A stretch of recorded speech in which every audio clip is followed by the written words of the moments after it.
Hello, ladies and gentlemen. Welcome to another episode of the Universe Within podcast. This episode of the show is being sponsored by the Amazonian Plant Healing Center, the Temple of the Way of Light. I've worked at the temple for about the past decade now, and I can really attest to the quality of the work they do, the space that they hold, and the beauty of the lineage that they work with. Predominantly, they're working with the plant medicine ayahuasca in a lineage of the Shipibo people, which are one of the indigenous groups of people to the Amazon who have a really long history of working with these plants. And they run workshops of 12 days. In those 12 days, there's 6 ceremonies working with 4 different healers or indigenous doctors, a facilitator, which is kind of like the bridge between the guests that come down and the doctors.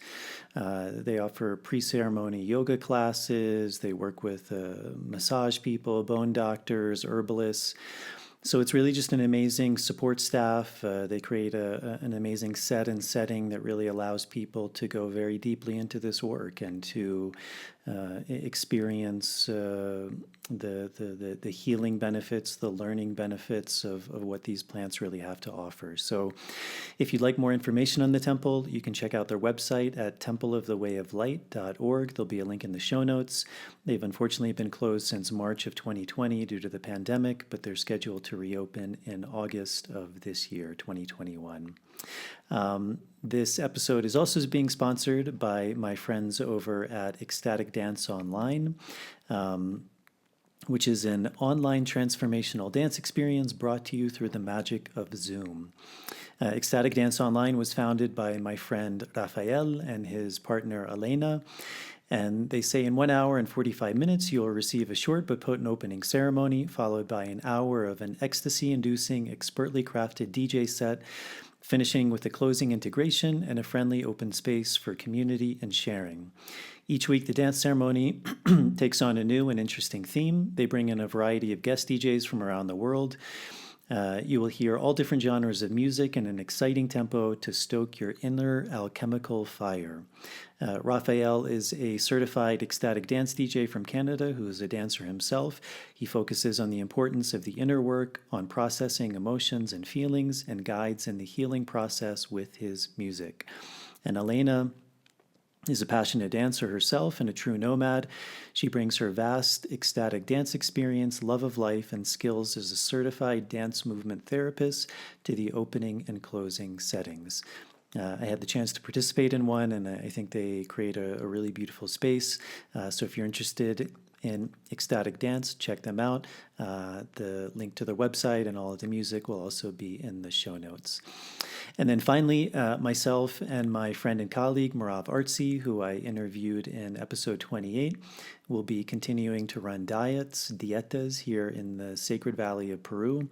And that's one of the traditional processes in which the aspirant or the person coming down has a chance to go into isolation, a period of fasting, meditation, concentration, and ingesting one of these medicinal and teacher plants to really begin to learn from them and also to heal from them.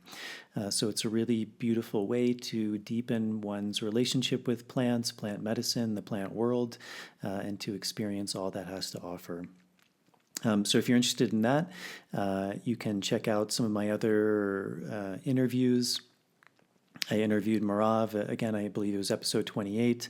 And then some of the earlier episodes, I did an introduction to the process of dieting and also an episode on tobacco, which is one of the main tools that we use in that dieting process. So our next diet will have probably already started when this comes out. We're doing a diet in the month of May, and then we have another one coming up in the month of September. So for more information on that, you can check out my website at nicotianarustica.org and Marav's site at tobaccodiets.com. There'll be a link to both of those in the show notes. My guest on today's episode is my friend Bill Park. I met Bill probably about a decade now when I first arrived in the Amazon. And from the start, I found him very fascinating. We share a little bit of a similar story. He had a real fascination with the Amazon, with nature, and as we get into the podcast, he kind of inadvertently came across this group of people called the Matsés people, who, as he said, actually saved him and his companion, and that really opened him up to really beginning to learn about the Matsés, their needs, their worldviews, and really just seeing some of the issues that they're facing. It really opened him to, I think, also these ideas of permaculture, of looking into climate change, and it really led him on a really beautiful journey. I always really enjoy talking to Bill. We often talk for hours in some of my spare time in Mosquitoes when I have a little bit of time off, and we meet for dinner. Luckily, this podcast didn't go the normal length of our conversations. I think it's a little bit over 2 hours, but I have a lot of respect for Bill, and I think he's a true philosopher. He's someone who's thought very deeply about a lot of these ideas and really lives it through a real world experience and putting these things into action. And I think, like a lot of wise people, he has this ability to take very seemingly complex ideas and transmute them into things that are quite simple to understand and learn, which I think is a real gift. So I hope you enjoy this episode. As always, if you're able to support this podcast, Patreon is a really beautiful way.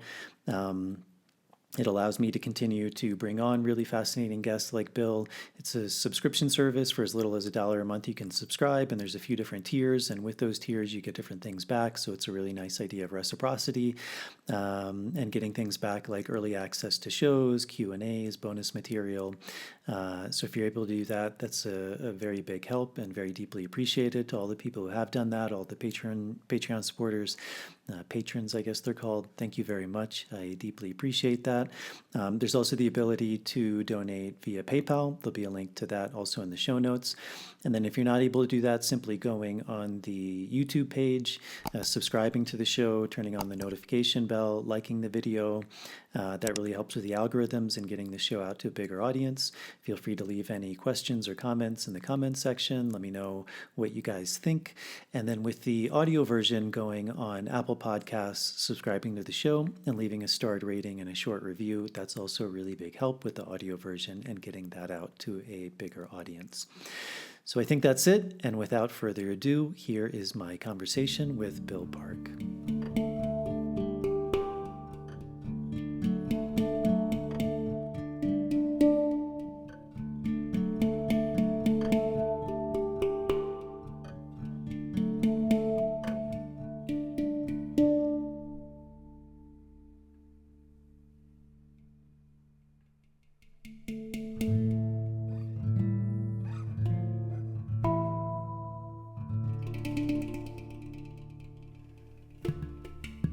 Great.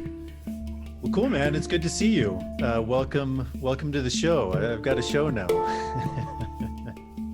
Well, congratulations on the show, and it's great to be here, and thank you for inviting me. Yeah, man. So I met you, I don't know, a number of years ago now. I mean, it's probably been close to a decade now. The age is wearing on both of our faces a little bit. But I met Well, you. thanks for mentioning that. Probably the first time I met you was, I don't know, maybe at a little restaurant in Iquitos called Dawn of the Amazon. I don't know how we first connected. I don't remember that, but I mean, we seemed to hit it off right away, and I was really interested in the work you were doing. I was working at a big plant medicine center, the Temple the Way of Light. And so maybe just to start, just to introduce yourself to the audience. I mean, this is always a big question, but who you are, where you come from, and how you found yourself in the Peruvian Amazon. Okay, so I grew up in Bronxville, New York, which is kind of in between the Long Island Sound and the Hudson River, near the Bronx River, near like about 17 miles from Midtown Manhattan. And so as a kid, I was always wanting to be in nature. So everything was, the nature is very fragmented. So maybe a strip of trees along the Bronx River, or just like half of a block that had some forest on it. So I was always, enjoyed that, and like finding bugs and looking at birds and all that kind of stuff. And so, but I always had this desire to like see what I at the time believed to be real nature. So basically like the primeval world, a world untouched by humans. And so kind of looking at the map, and I always wanted to saw the Amazon as a place that might have fit that description. And so on the map, there's this vast area that's just empty on the map, and that spans Peru along the frontier with Brazil. So I had a buddy, and we said, "Hey, let's do this crazy trip and go into the uncharted, unknown, great wilderness." So we said, "Yeah, but, we're just going to do this thing," and so we set out, to do this trip, and so the idea was to start on the Ucayali River and then walk across, kind of passing by the Galvez, and then onto the Tepiche River, and then float back to the Ucayali on the Tepiche. And so it would have been about 2 weeks of walking in the jungle. And so we had a guide and a helper, and kind of like Iquitos Boulevard kind of guides. And so we and I had like a big backpack with way too much stuff in it. I had my jungle boots, special leather jungle boots that I thought were going to be perfect. And so there we go. So we start walking, and it's just amazing experience. So the terrain is actually very difficult. Like it seems flat from a distance, but once under the canopy in this area, it's actually very hilly. So you kind of go up hills, and there are lots of fallen logs. So you have to kind of scramble over the logs, under the log, and then down. It's slippery. And then in the bottomlands, they're typically like kind of swampy areas with very deep mud, and then the whole thing is laced with little streams. So those have to be crossed usually by walking across a log, kind of slippery log.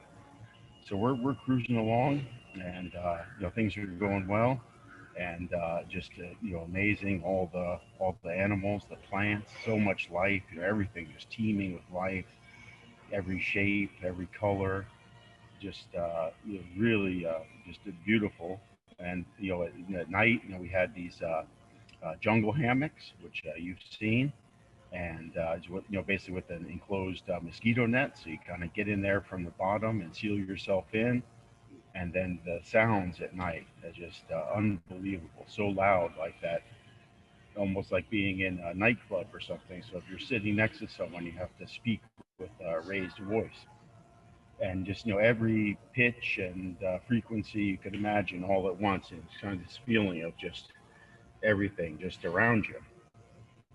And even like there's some like a type of hawk that makes a sound, a call that sounds just like a human. So like on our first night, there we are in our hammocks, and imagine like if you were like a person, screaming like with the most like urgent voice, like a desperation, like a primal desperation. And so it sounded like yelling, Raoul. So we hear this thing, Raoul. And so we came like looking for our lights and kind of bumbling out of our hammocks and shining around. Like, who's Raoul? What's he doing out here? This is and of course the guides were just laughing hysterically and say, relax, relax. No, there's no Raoul. It's the type of hawk that's calling. And so but just I'm trying to like everything is just intense. Like so many colors, shapes, amazing monkeys, birds, just unusual animals. So we keep going. The next day we're plowing along. Everything's going great. And one of the things about the jungle that I'm sure some of your viewers know is that because of the humidity in the air, when you sweat, the sweating does not cool you off because it doesn't evaporate. so they can't. There's no evaporative cooling, so you're just sweating. So we had like little packets of hydration stuff that it wasn't real. So we were drinking that, and then we had this idea to drink incredible amounts of water, the water filter, the whole thing. And so, just if anyone's there, I mean, the solution is real salt tablets like that welders use. So so we were just sweating like crazy, and by the third day, my friend started to have a lot of cramping, and started to go a little slower. And then I think on the fourth day, so we're 4 days walking from nowhere in the middle of the forest.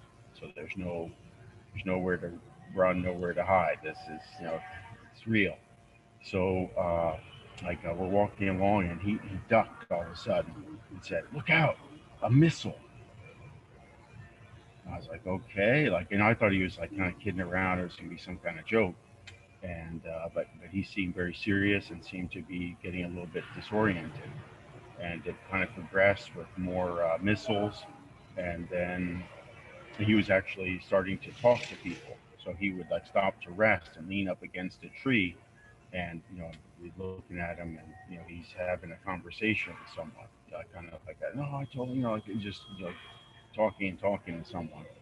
And so it became a very scary and difficult situation because he was really out of it. Now, some of your audience might say, oh, that's so cool. He could see the barotes and the spirits, and so why were you worried? You should have joined him or something. But at the time, then I couldn't see anything like that, and it was very alarming. So we just kept going. So what was supposed to be like a 4 day walk, was turning into a 6 day walk. And so our progress became slower and slower. And I was also exhausted. I had my amazing jungle boots that I thought were so amazing, led to bloody blisters on my feet. And so I was like, when I took my boots off at night, it was so bloody, and then I was like trying to dry my feet off, and use duct tape to tape them up, and kind of get ready to go again. And it was just so it became a kind of a emergency.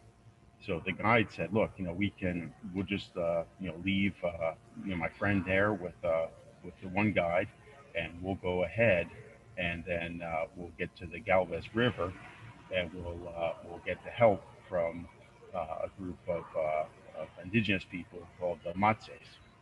So I said, that was our only option, so let's do it. So I went along, and kind of like banged on the buttress of a tree, a jungle drum, and then and not that long later, a canoe appeared with a group of Matsés, and I was really relieved just to feel like the rescue team had arrived, and they seemed kind of guide to explain to them the situation, and they were just like, all right, well, that's cool, we'll go get the guy.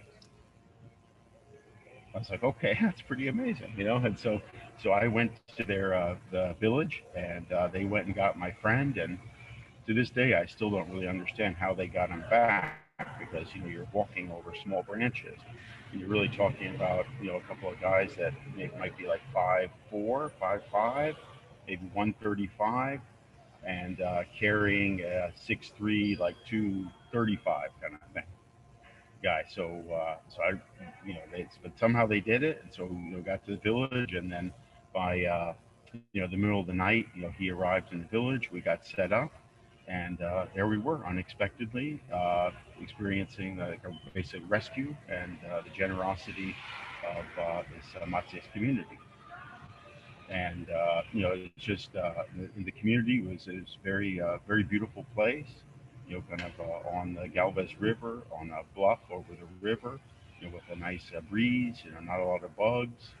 Everything seemed great, and so that was kind of the unexpected first encounter, and just the village itself, was also just some things that were, seemed very unusual, which we'll get back to. So for one thing, they had this empty house, kind of a hut, but it was very well made and big, and made with no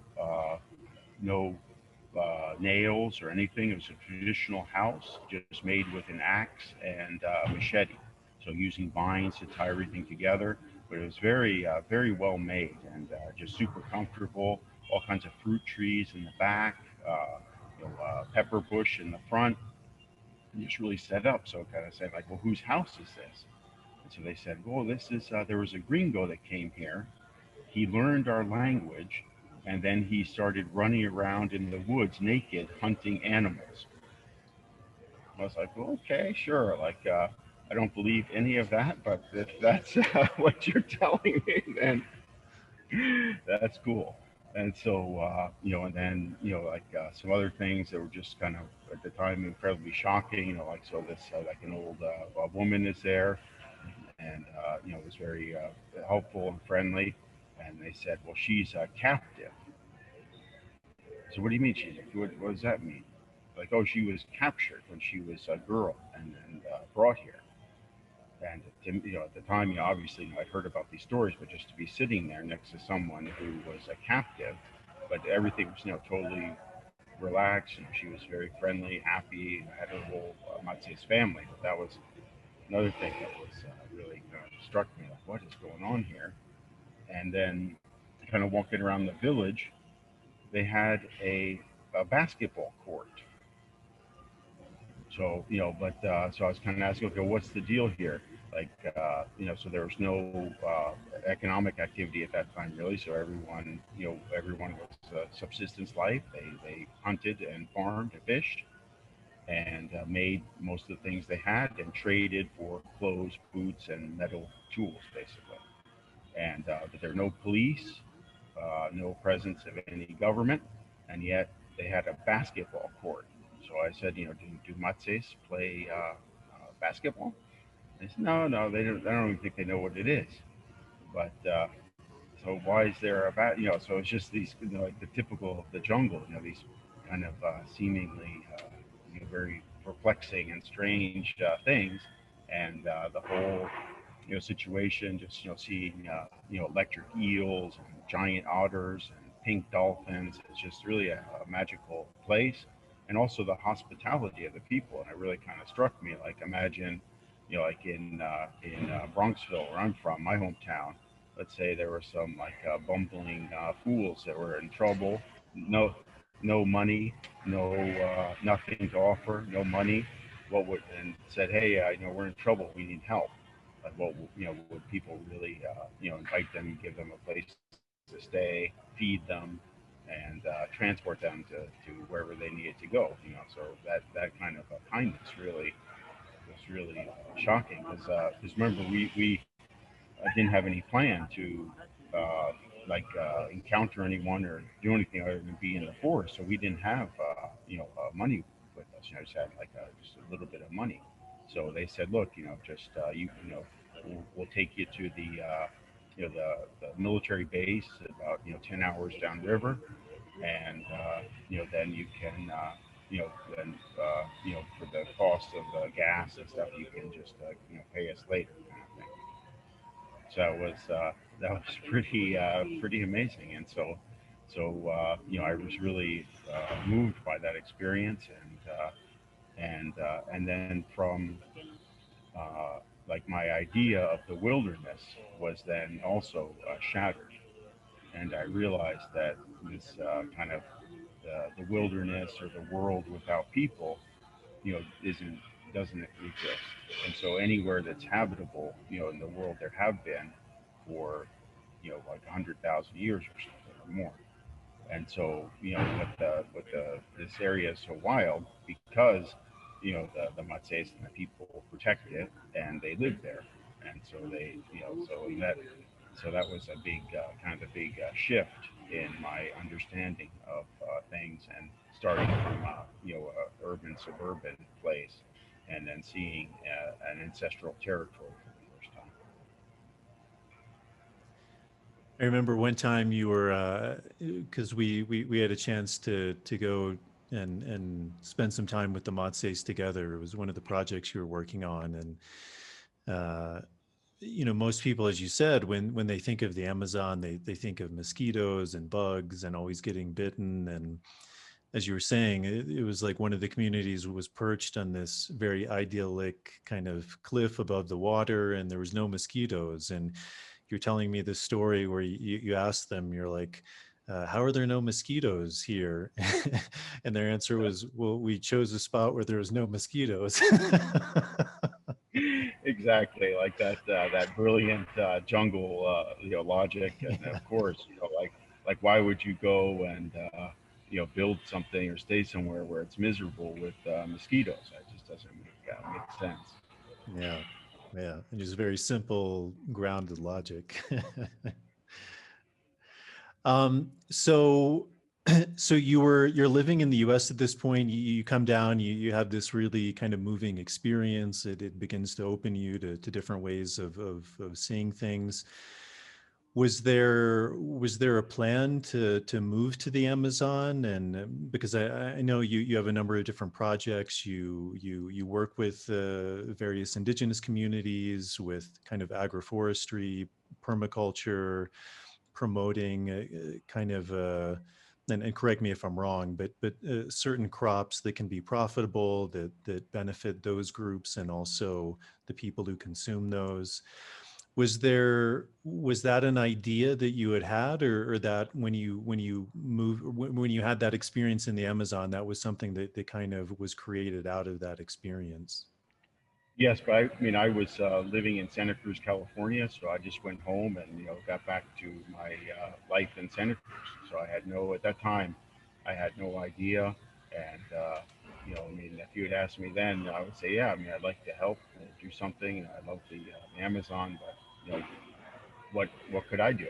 I'm just a regular guy here in California. So at that point, no. But then so I wanted to, because we had, had the issues with my feet, and the trip was, a success in some sense, but it wasn't exactly what I wanted. So a couple years later, I went back by myself, and then did a similar trip, into the same area, and also, met some of the Matsés again during that second trip, and that's when I really started to see that all the potential, and began to really have a desire to actually you know start some of these projects. And so So, go ahead. yeah, can you describe those projects that you're involved in? Sure, sure. So with regards to the Matsés, then so what happened is there's my friend and your friend Chris Herndon, who's a medical doctor, but when he was in medical school and afterwards, he studied traditional systems of medicine, and kind of in a comparative sense to allopathic medicine, and really kind of realized that it's a different system of medicine. It's not you know uh, like that. There's not a value association of this. They have a different system of medicine with strengths and weaknesses. Allopathic medicine is a system with strengths and weaknesses. So I went to see a talk. So at this time, I was already, kind of spending a lot of time in Peru, and so I went to see his talk, and then I was really excited about seeing the potential of collaborating with him. So after the talk, I kind of pushed everyone out of the way and went up and introduced myself and said, hey, there's an opportunity for this type of work of traditional knowledge and medicinal systems, and there's great opportunities with the Matsés.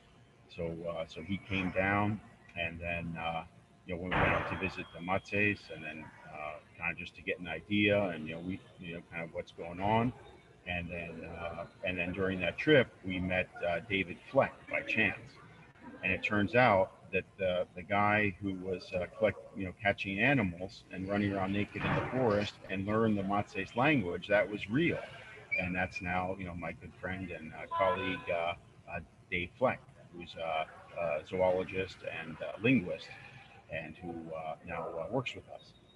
And so we met him, and started to understand what the Matsés situation was, and kind of how that would fit into what our capabilities were.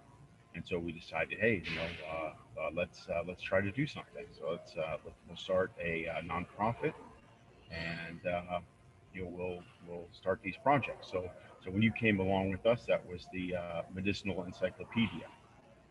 So one of our first kind of big project was to help the Matsés to guard their and preserve their traditional medicinal knowledge. So the Matsés use, some probably around 2,000 different plants, and they have their own system of medicine. And so, due to the influence of missionaries and and doctors, discouraging that system of medicine was in a steep decline, and really lived only within the knowledge of a small group of elders. So, like most Matsés would know, some plants and have some idea about plants, but that wasn't that every Matsés was a plant master. And so that was a small group, and they were aging. And one of the greatest had passed recently, taking with him so much knowledge. So in order to preserve that information, we decided to create an encyclopedia of Matsés plant knowledge. So let me just say that, like in like our work with Matsés, so we the I think what makes the organization special is that we work with them. So we so people say, how do you help someone, or how do you work with someone? Well, the answer is very simple. You talk to them, and say, hey, can we work together? Sure. What do you want to do? Okay, and very a dialogue to develop a project. So that was one of the I think that's really important, and like our communication and dialogue, and a real collaboration with the Matse. So we can't do everything that they would like us to do, because we're, but so to find that overlap of what we can do and what they really think is important.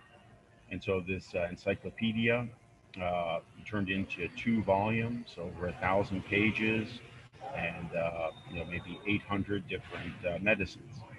And so it's really the largest repository of indigenous medicine ever collected, and so it was it's just a great achievement for the Matsés to do that.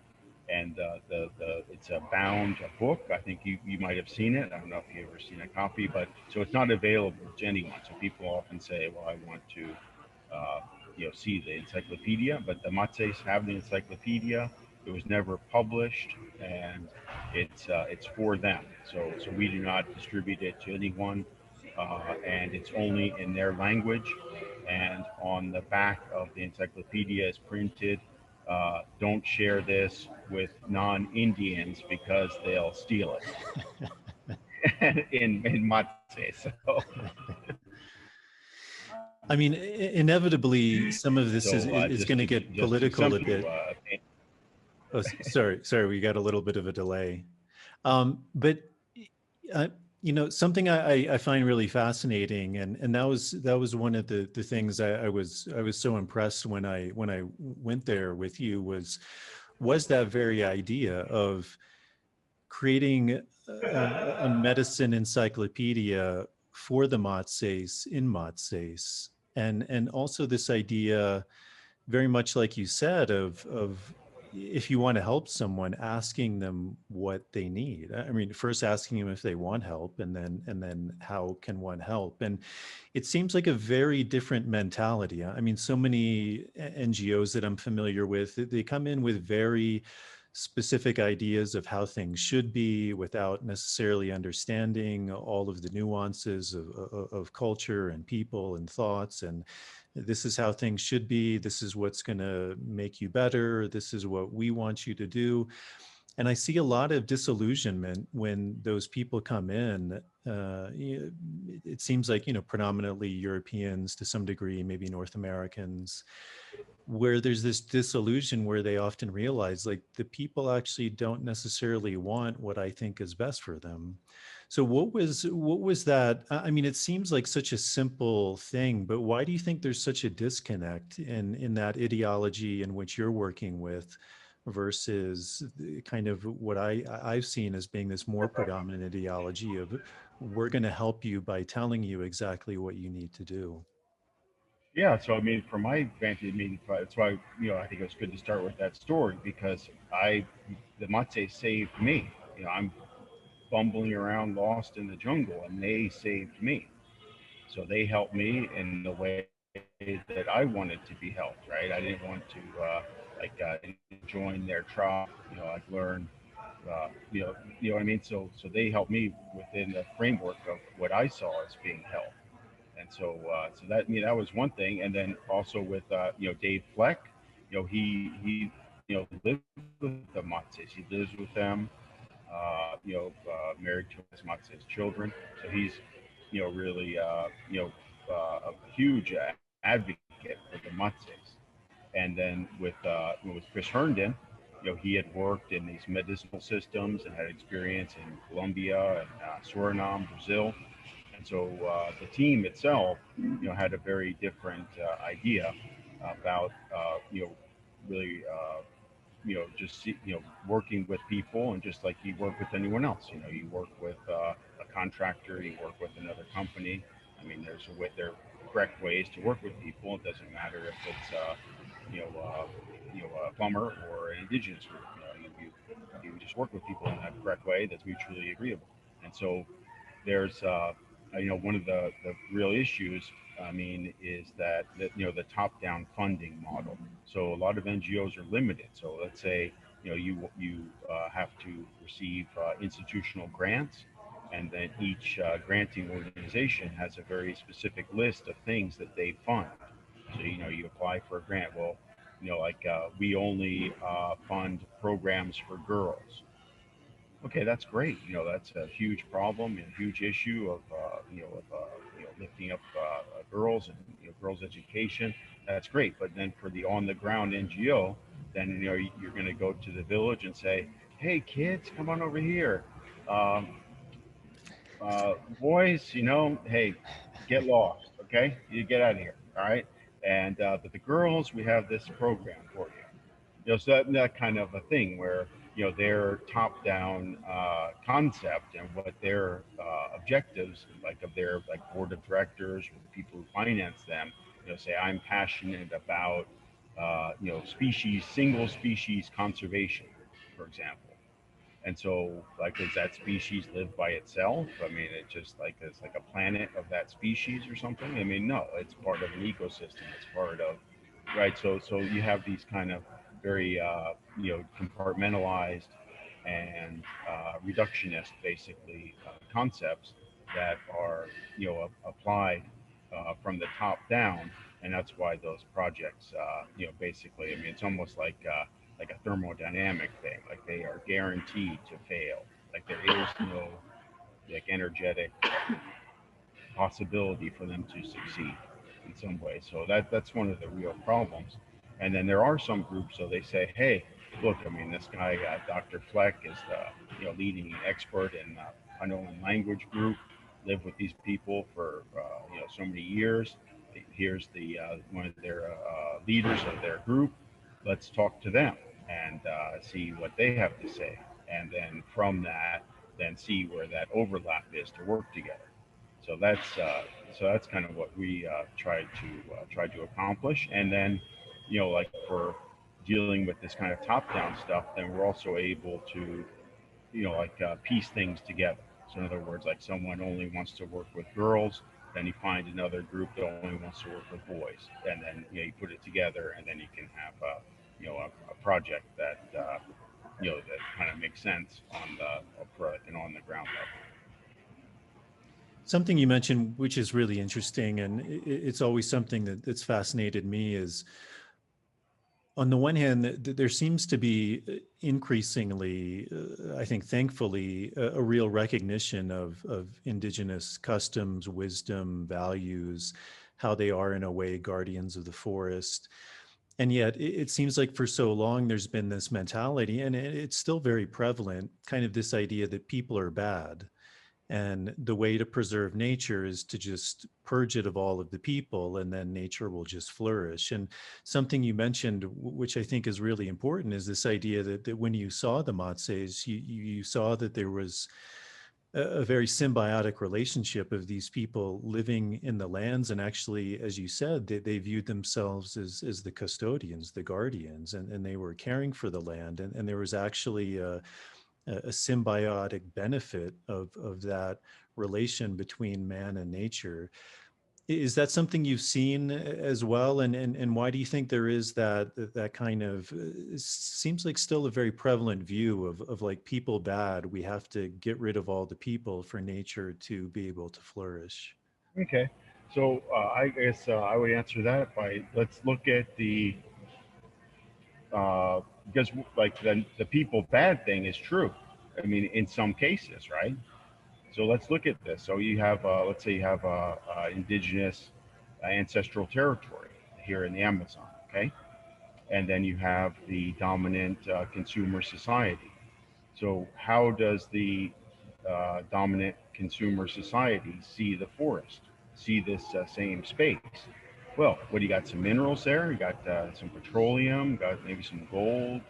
You know, some minerals under the ground. We can extract that. What's in the river? Oh, got fish. Those are really delicious fish. We can send them to a gourmet restaurant in Tokyo. We have little tiny fish too. Those are really pretty. Let's scoop those up and we can sell them in the aquarium trade. What's that? A monkey? Oh, it's a rare monkey. We'll send it to a zoo. Oh, the common monkeys? Well, we'll sell those as pets. Well, oh, look at that bug. Let's. There's a beetle. Let's pin that on a board. Look at the butterfly. Yeah, pin that on a board. Got a parrot? Good. Sell it. Let's capture it. Sell it. What else you got? Trees. Look at all these trees. Boy, now we can make toilet paper and do expensive furniture from all these trees. So like that kind of consumer culture of just extractivist mentality. So everything is just like a fungible asset that can just be mowed down and turned into money. And then even the Matsés, or even like the indigenous peoples, their very society itself. So you have like I would say an academic. So they come like your typical anthropologist, linguist, or biologist, or they go, they're welcomed into the community. They stay there for a year. They turn that experience into an entire career for themselves. They take it back to a university. The university has classes and is a giant commercial enterprise in some sense. And so, what's given back to the indigenous people? Well, academic grants do not include any provisions for the benefit of indigenous peoples or the communities they live in. It's just about the researcher. So, like even their culture itself is being extracted, and then look at like their traditional systems of medicine. So, like some people say, a quarter or more of all pharmaceutical drugs are based on, plant-based medicines. So, did was there any intellectual property rights? What happened with those medicines? No, they were just, someone observed, like people hunting. They say, oh, look at that. That stops blood clotting. We'll collect that. We'll take it back to our lab. We'll patent it, and we'll make, turn it into a profit without any inclusion of the indigenous people, even their spiritual systems, right? So you say, oh, look at this. Here's this cool spiritual system. I'm going to open an exclusive indigenous, spiritual center with deluxe campus in Tokyo, Milan, Costa Rica, and Honolulu, or something, right? And so, what is given back to the community? So that the individual person takes that sacred knowledge and converts it into a business for themselves.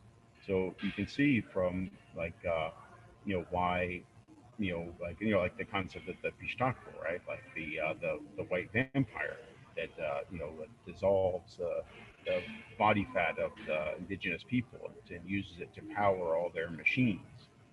So so from their vantage point, they have a great history of being mistreated, and so their suspicions of the outside world and their observations of it are extremely justified because of this rampant consumer culture. So what do you think is that balance then of, I mean, obviously we live in a consumeristic world. That's something that I would imagine isn't going away anytime soon. And yet you have spent a lot of time, for example, with the Matsés, I know with other groups as well. Um, what would you say are some of the things you've learned that, and is there a way that there can be a balance in that way? One of the things when I went with you to the Matsés that I found very interesting was this idea of, for example, finding products that they're not using to be able to empower them to profit off of those, which I found very fascinating because it's not then something that they're taking away from themselves in order to gain. It's something that they weren't using in the first place. And I think the one of the ones I remember was copaiba, which is a resin from a tree. And also very interestingly, because often the people extracting that will cut down the tree because it's much easier, because then you can just get all the oil at once. But doing it in a more sustainable fashion where you tap it, you take a little bit of the oil, and if they're not using it anyway, then it is kind of this untouched resource. And if it can be done sustainably, then at least for me at that time, that seems like a really good solution to kind of finding this balance between consumerism, empowering them with money because money is something we all need, and yet not extracting something that's taking away from how they're living their lives. Yeah, so you touched on this is a word I use, so I'm not criticizing you, but the word I use as well, sustainability. So that has some there's some it's somewhat problematic, because it's like the Yogi Berra thing, right? Like predictions are tough, especially when they deal with the future, right? So you have this. So sustainability means that it's an activity that can continue for some indefinite amount of time. So basically, it's a predictive model of the future. So so when you say something's sustainable, then how do you know? Like where's your model? So what variables are you looking at for predicting this future condition? So the word gets thrown around a lot, and so within like the permaculture and agroecology movement, from like a practical and scientific basis, we want to look at indigenous cultures because that is sustainable. How do you know? Well, they've been in the same place for 10,000 years, and they're living, in the same way, using these farming techniques, using this interaction, and then there's a kind of a stable equilibrium or some type of a basin. So within those sets of conditions, then that can continue, uh, for long periods of time, and we know that as a fact through the historical record. So, so within like permaculture and agroecology, we want to look at those, truly sustainable, practices, and then see how, that can be modeled, to, basically meet the needs for food, fibers, shelter, medicine, and energy for people. And so within this permaculture movement, though, like I hope everyone reads David Holmgren's book, Permaculture: Pathways Beyond Sustainability. It's a brilliant book and a very important book by a great person who's really doing a lot for humanity. So, but the basic premise is so there has to be an energy descent. So in other words, like if you ask me the question, say, hey Bill, uh, you know, uh, how can we survive on the planet and support parasitic billionaires and their lavish lifestyles. Like I don't know. Like I don't even like that question. It's not a good question, right?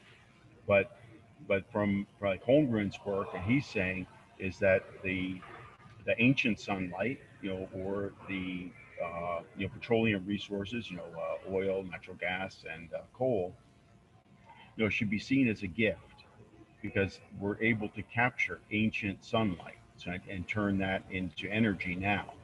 So basically, you're kind of look at it as like kind of like dipping into your savings account, and and take that those conditions to kind of catalyze and set up a society and energy profile that does not deplete the non-renewable resources and switches from non-renewable to renewable resources. And then and then on a regional scale, then looking at the energy and the extractive level so that no region is depleted. So in other words, so not one area isn't depleting another. So that and then have products and an exchange of products that do not involve resource depletion that would basically crash the system. And how would he or how would you define a renewable resource?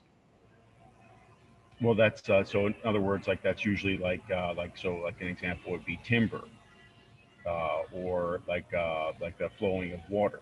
So it's not the timber grows back, the water continues to flow, and so then the key non-renewable resources are things like phosphorus and mineral resources, and metals and things like that are mined, and then because so those from Holmgren's and the permaculture perspective, that's where you really have to focus on minimizing and really using those resources incredibly wisely. And so, like we can talk a little bit about climate, so-called climate change, but like when you see like read Holmgren's book and understand this energy descent. So he's calling for people to have their needs met in terms of food, shelter, fiber, medicines, peace, security, everything that people need to thrive, but having those met without uh, any taking violence and taking things from other people, or in a way that crashes the system. And so the real one of the I think one of the really important things is to understand on our planet that there's a great paper that was done. I'm sorry, I don't remember the authors' names, but kind of looking at the Earth as a battery. So all the heat of the Earth is eventually destined for the outer space, right? The void of space will, with 100% certainty, take every bit of heat generated on the planet Earth, right? That's just the thermodynamic reality of the universe. So when we look at the Earth as a battery, so the space is an anode, the Earth is a cathode. So the light from the sun, that energy is chemically stored in biomass. And so like hydrocarbons and our ancient sunlight and their those accumulations, and then all the living biomass of the Earth is the kind of could be seen as the storage of a battery. Okay, so as that's destroyed, so biomass is destroyed, it's lost.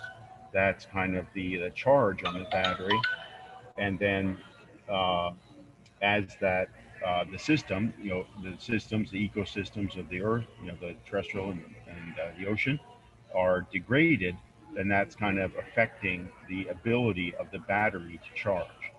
So according to paper, we kind of we're the battery is down like right now close to 60%. So if we get to some lower point, then the Earth could revert back to the state it was in prior to life on to life, and basically just being barren Mars-like landscape. So one of the really important things is understanding the importance of biomass, and looking at the Earth as a system, and charging. So we need more biomass. So we have to accumulate biomass, and then and part of that process is repairing ecosystems such that they are able to accumulate biomass.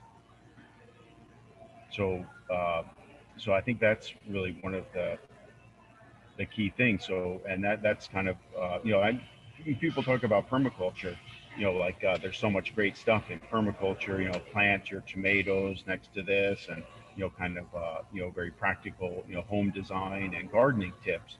But within the permaculture system, there's also a big picture, which is very important. I think that sometimes people get so excited about their farms and their homesteads and things like that that they kind of don't address those larger issues. And what would you say that the larger issue that permaculture is pointing towards, that accumulation of biomass?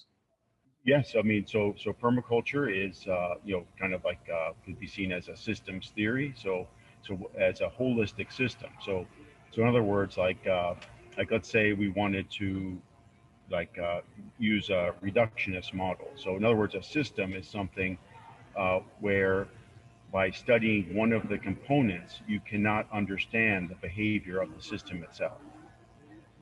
Right. So like that's the problem with, let's say, like you studied economics, right? So let's say you just study economics, but you don't understand ecology. You can never predict the behavior because it's a linked system. So if you just look at ecology, you just look at economics, you just look at one part of a system, you will never be able to understand the behavior of the whole system.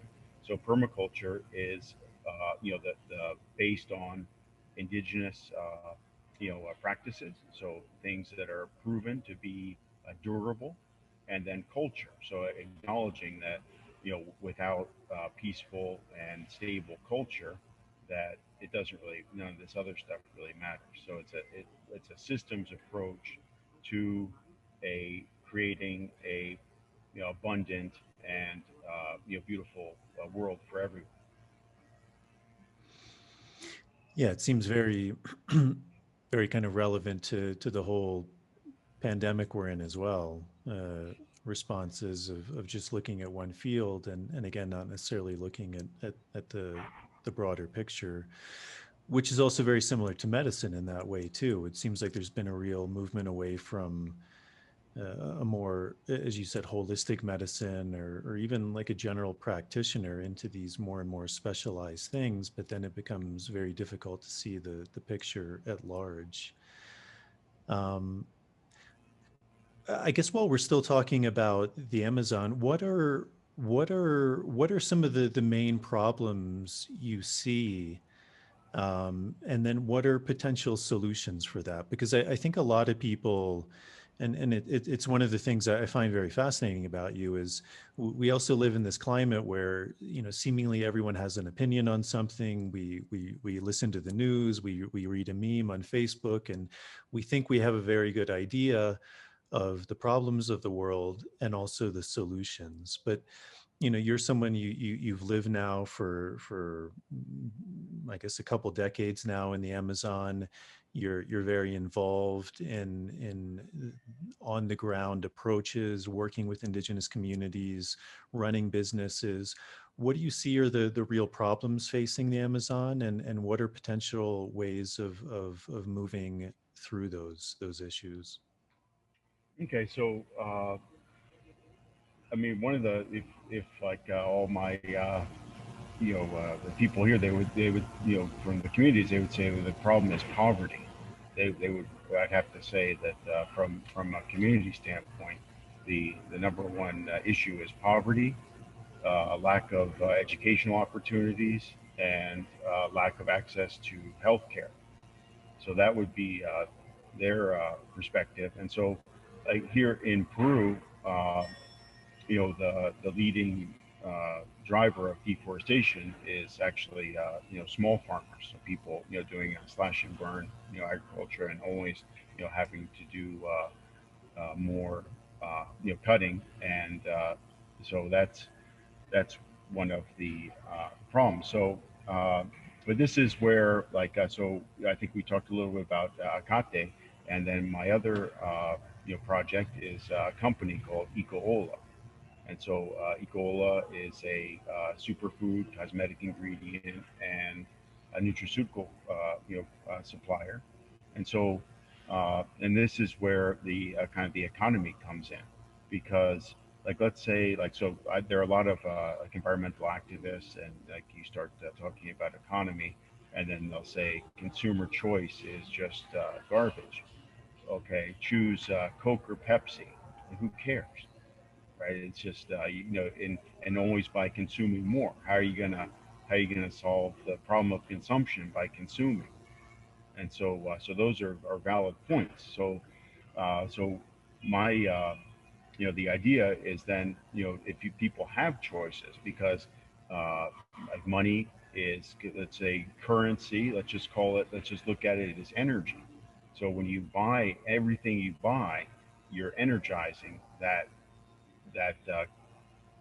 product and everything associated with it. So each purchasing decision you make energizes whatever is behind that.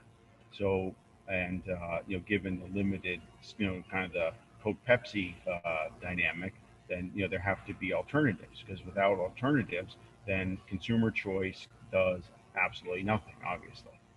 So what if you, instead of that, what if you had products that are done in or even a regenerative way? So part of the proceeds are used to restore degraded areas. People are paid well, and then the product itself has great benefit for the people using it, and so fits into their nutritional, in our case, the nutritional and health needs. So that was the idea behind doing that, to give people something so that the consumer choice can function.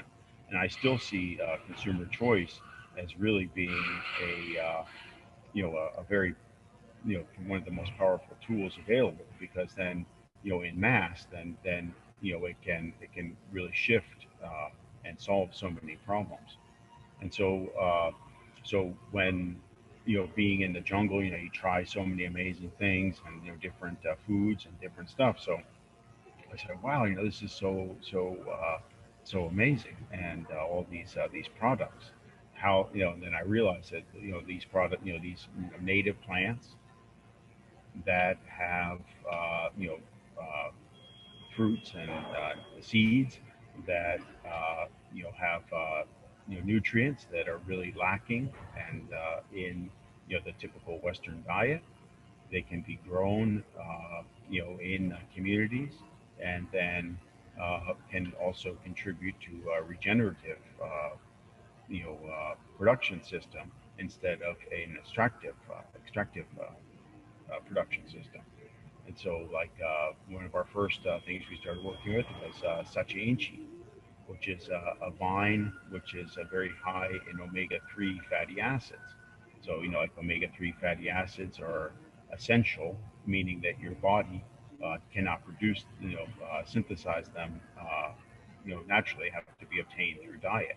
And they basically, uh, you have a part in so many metabolic pathways in your body that it's really important. And then without that, then there are lots of health problems. You get into imbalance. So a lot of like junk food has like omega-6, and so that's very common. But the omega-3s are not. And so that's something. Wow, look at such inchi. It's so much omega-3. It has lots of good high quality protein, fiber, and minerals.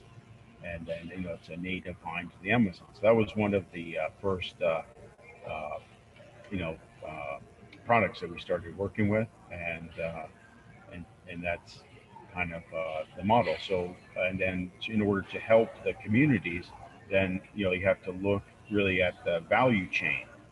So let's say you just have a model where you're just taking raw materials from a community, right? So then most of the value goes to the producer, and the transformation is where the value is added. And so our philosophy is to, as much as possible, to move that transformation and the value addition closer and within, or as close as possible to the community itself. And that's how, so that then, within, then they can have the lives they want, and like, so they, whatever they want to do, they can, get medical care, go to, go to school, and have their needs met, but in a way that doesn't involve bushmeat hunting, timber cutting, and all that kind of stuff. Mhm. From from your time with the Matsés, what kind of a similar question? What do you see are some of the issues they're facing, um, and then also what are some of the things you've learned from them? Um, you mentioned like your whole story kind of started with them and just beginning to recognize these little details. Like you mentioned the leather boots, and that's probably something most people would think like, oh yeah, these are great boots. They're going to work well, and yet people would look at the Matses walking barefoot and like, oh, well, that's kind of crazy. But there's a reason they're doing that is because, if you can build up the sole of your foot, at least it's far more beneficial in many ways. So, there's very practical knowledge like that. But then also within like the organization of their societies, or are there things you've learned, the way they structure? I mean, I was even very fascinated when they were having some of the meetings, just the way in which they expressed themselves was very different. I mean, very forthright, very. I mean, I could almost see like this warrior tradition, and it was a bit shocking at first, but then everyone was smiles, and but so it's a group of people that have been relatively isolated, and so they've, I think, like anything in an environment, they develop very particular ways of doing things, of seeing the world that are obviously very beneficial to them. But for yourself, are there things that you've seen that you've really understood are maybe not just beneficial for them, but ways that they've developed learning or seeing the world that are also very beneficial for the world at large? Sure. I mean, I think that one of the most really shocking things is in a Matis community, like there are no police, and traditionally no one is in charge. Like, so there's no headman or president or king. So so who's in charge here? Everyone, no one, however you want to look at it. And so you have a community with and everyone has a shotgun, and they've been in peace. And almost I've never really heard of any other than like family disputes, like no violence. So that was really the amazing thing to see, that that kind of that Matses idea of kind of like helping each other. So if we can work together, and if you ask me for help, I'll help you if I can. But I'm but you can't compel me to do anything, and no one can compel me to do anything. But obviously, if I don't help you, then when I need help, you probably would be hesitant to help me as well. So so that type of just a society that where like without any kind of like a hierarchical or you know uh, control of people. Mhm. I mean, this is something we've talked about a lot, just in kind of our own conversations. But I mean, that very much reminds me of this philosophy of libertarianism, which is really based on the non-aggression principle. That essentially we're all free. We're born free. We have inalienable rights that were given to us not by man, not by government, but by Creator, by God, and that essentially those are the fundamental, the kind of state that we're born into. And it seems like, I think for a lot of people, maybe they can picture that on a smaller scale. This idea that there are no police, there is no hierarchy, there is no leader. And yet for most people, that seems like such a foreign concept that there isn't a government, there isn't someone telling you what to do. There's not a group of people who have absolute power and can use coercion to subdue you into doing what kind of the collective good says you need to do. Why do you think that's such a difficult thing for people to grasp, that there is this way of life that's possible? Do you think it's just it takes a complete leap of faith, or just the way we've been brought up is so ingrained in this more hierarchical structure? What is the origin of power? What is the origin of rights and liberty? That it's such a different way of viewing the world that it's so hard for people to actually take that in and comprehend that. Yeah, I think part of it is just the ability to cooperate. So, for example, my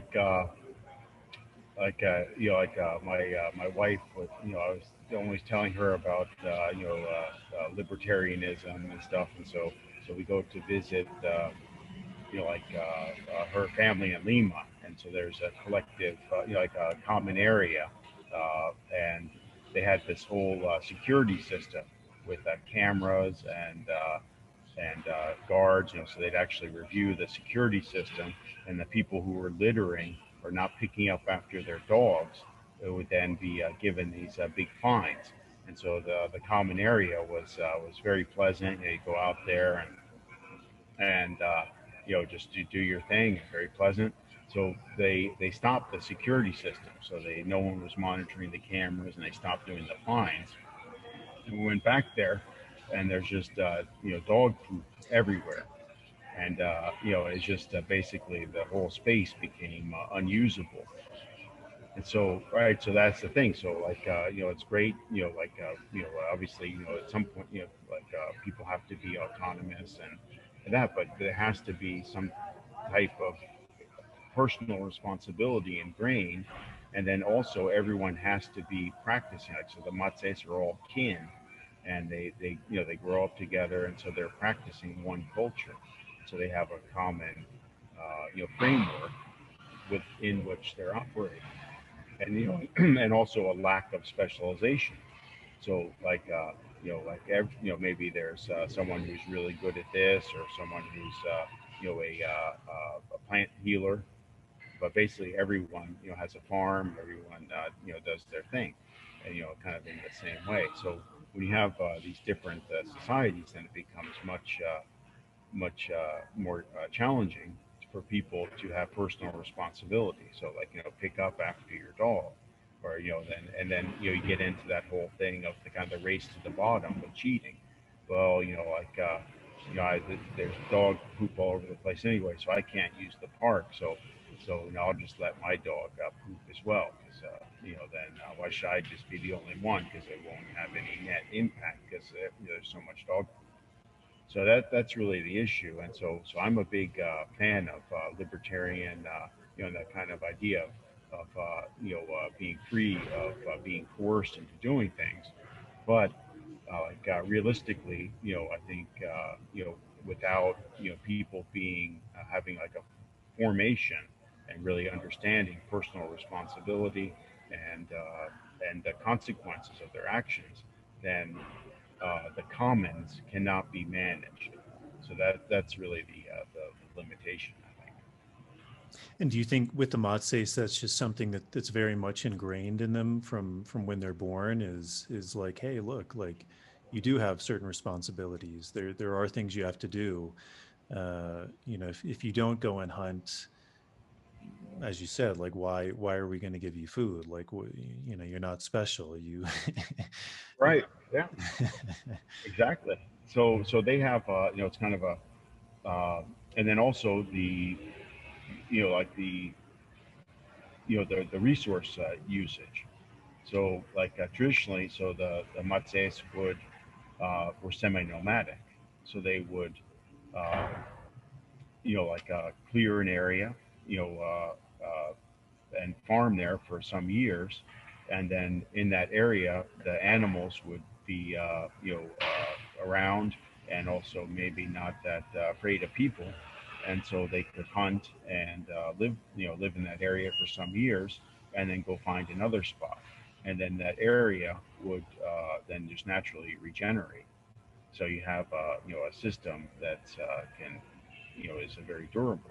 So now the Matsés are after the missionaries, they live in settled little villages, and so now they're facing problems with hunting, because they have to go further and further to encounter animals, and animals are also very wary. And then also you have these kind of rings of degraded areas. So the Matsés themselves are facing this problem now, as they kind of adopt you know settled life.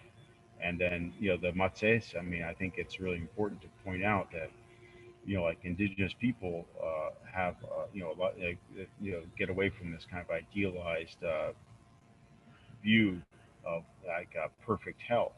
So the Matsés, do have a lot of health problems. They suffer from hepatitis and malaria, to name two of them, and then like also like dental issues. So that they have like tooth pullers and like some very rudimentary dental stuff they can do, but that's something that's missing. So they do have their plant medicines, and that really helps. But that there are certainly health issues that they face, and then also engage in commerce. Mhm. So, I mean, this is obviously a very big question, but where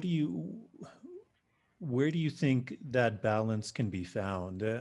Something that comes to mind is someone was speaking to me the other day about akate, which is the Matsés word for the combo or the sapo, like the frog venom that they use as medicine. And there was like a picture of this frog kind of they tie it up, they kind of sprawl it out on these stakes, and they kind of tickle or massage its back leg, and it excretes this venom which they use for medicine. And the person was saying, that seems very cruel. And I could see where they were coming from, if that's all you saw was that photo. But having been there, it was fascinating, like seeing or hearing about people who would actually call these frogs. Like they would do the call, and the frog would just kind of like wander over there, and they'd pick it up and they'd tie it up. And from what I saw, that frog didn't seem to be suffering. It seemed super chill, super relaxed. And then they got the secretion, and then they set it back down, and the frog just kind of stood there, and eventually it kind of wandered off. Um, so like that balance between like I think knowing how to do something and appreciating that, but then also I've heard you speak of this very, I think, important idea too of I think the word you used was something like biopiracy, coming in and taking that, and you mentioned it in the beginning of the podcast as well, taking something but not giving back that knowledge as well. And this is kind of a convoluted question, but I guess that balance between, in a broader picture, the Matses, they have a lot to teach, as you were saying, and yet they also face problems. And even like we were talking about, almost like a governing structure, like there are things that they do very well, but potentially those only work for the Matses or within a smaller community. So what do you think is that balance between being able to see what they have of value, being able to use that, spreading that to a larger society, and yet still understanding that there are potentially complex things that can only exist within that community? And how do you find that balance? And I guess just like a quick reference, but because it's also the name of your NGO is Akate, like that just comes to mind. Like, what is that balance between seeing that this is medicine, that it's amazing medicine, bringing that out in the world, but also not so much that it's taking away from the very thing that's making the Matsés the Matsés. Yeah. So with the Akate, so that it is the Matsés, not only the Matsés but other Minoan groups. So there are other tribes that use that, but that is their property. So how would anyone in the world, like let's say you're in Los Angeles, how would you without them have thought, hey, I got an idea. There's a tree frog in the Amazon. I got an idea. Let's burn our little skin a little bit and put some of the venom of the tree frog in there. What do you think? Like that would never happen, right? So that's their traditional heritage. That's their intellectual property. It's their right. So the idea is that then like people decide what to do with their own property and how they want to do it. So that's really the key. So originally there was some of the elders and thought that it was bad to to sell the or let the outsiders get the medicine, but now they've agreed that it's a good thing to share the medicine, but only from them and through their thing. So that's been a nice kind of example where they're deciding within their group what the price is, and then how that the process will be done. And so that's really the key. I mean, it's their thing. Let them decide. And then the Mates, I can tell you, are in disagreement about other people selling the sticks. So, but they're okay. Like so, in other words, that when outsiders buy the sticks and then use it, and then do their thing, that's okay. But if it's not from them, or I guess from one of the other traditional groups that use it, then they would oppose that. Mm-hmm. One of the interesting things when I was there was, from what I heard, is the Matses viewed themselves almost like a big brother to other groups who were kind of further downriver, further in the forest, who maybe at one point had contact, but were choosing to remain uncontacted with I guess we could say the outside world. Is that something you're familiar with, and what do you think the intention of these groups is, and do you think there still are people who are kind of further in the jungle who want to remain without contact to the outside world, or is that something that's disappearing very quickly? I think it's disappearing very quickly. But where we were on the Yaquirana River, right? So we were in the upper Yaquirana. So I can. So we've been doing a mapping project, so a territorial mapping project over the last 5 years.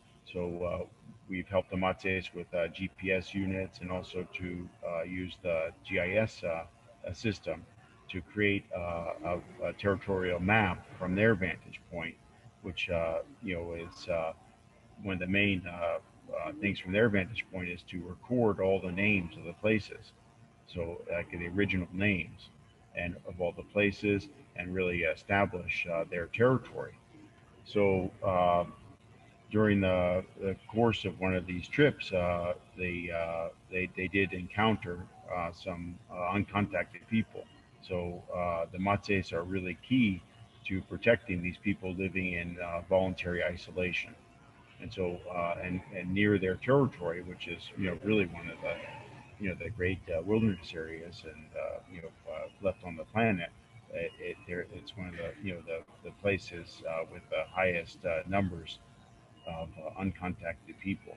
And so one of the things that the Matses do agree on is that these people have to be protected. So because they understand that they can get diseases, and so like first contact with uncontacted group usually leads to catastrophe. So most of the people would die from disease, and then just an awful situation.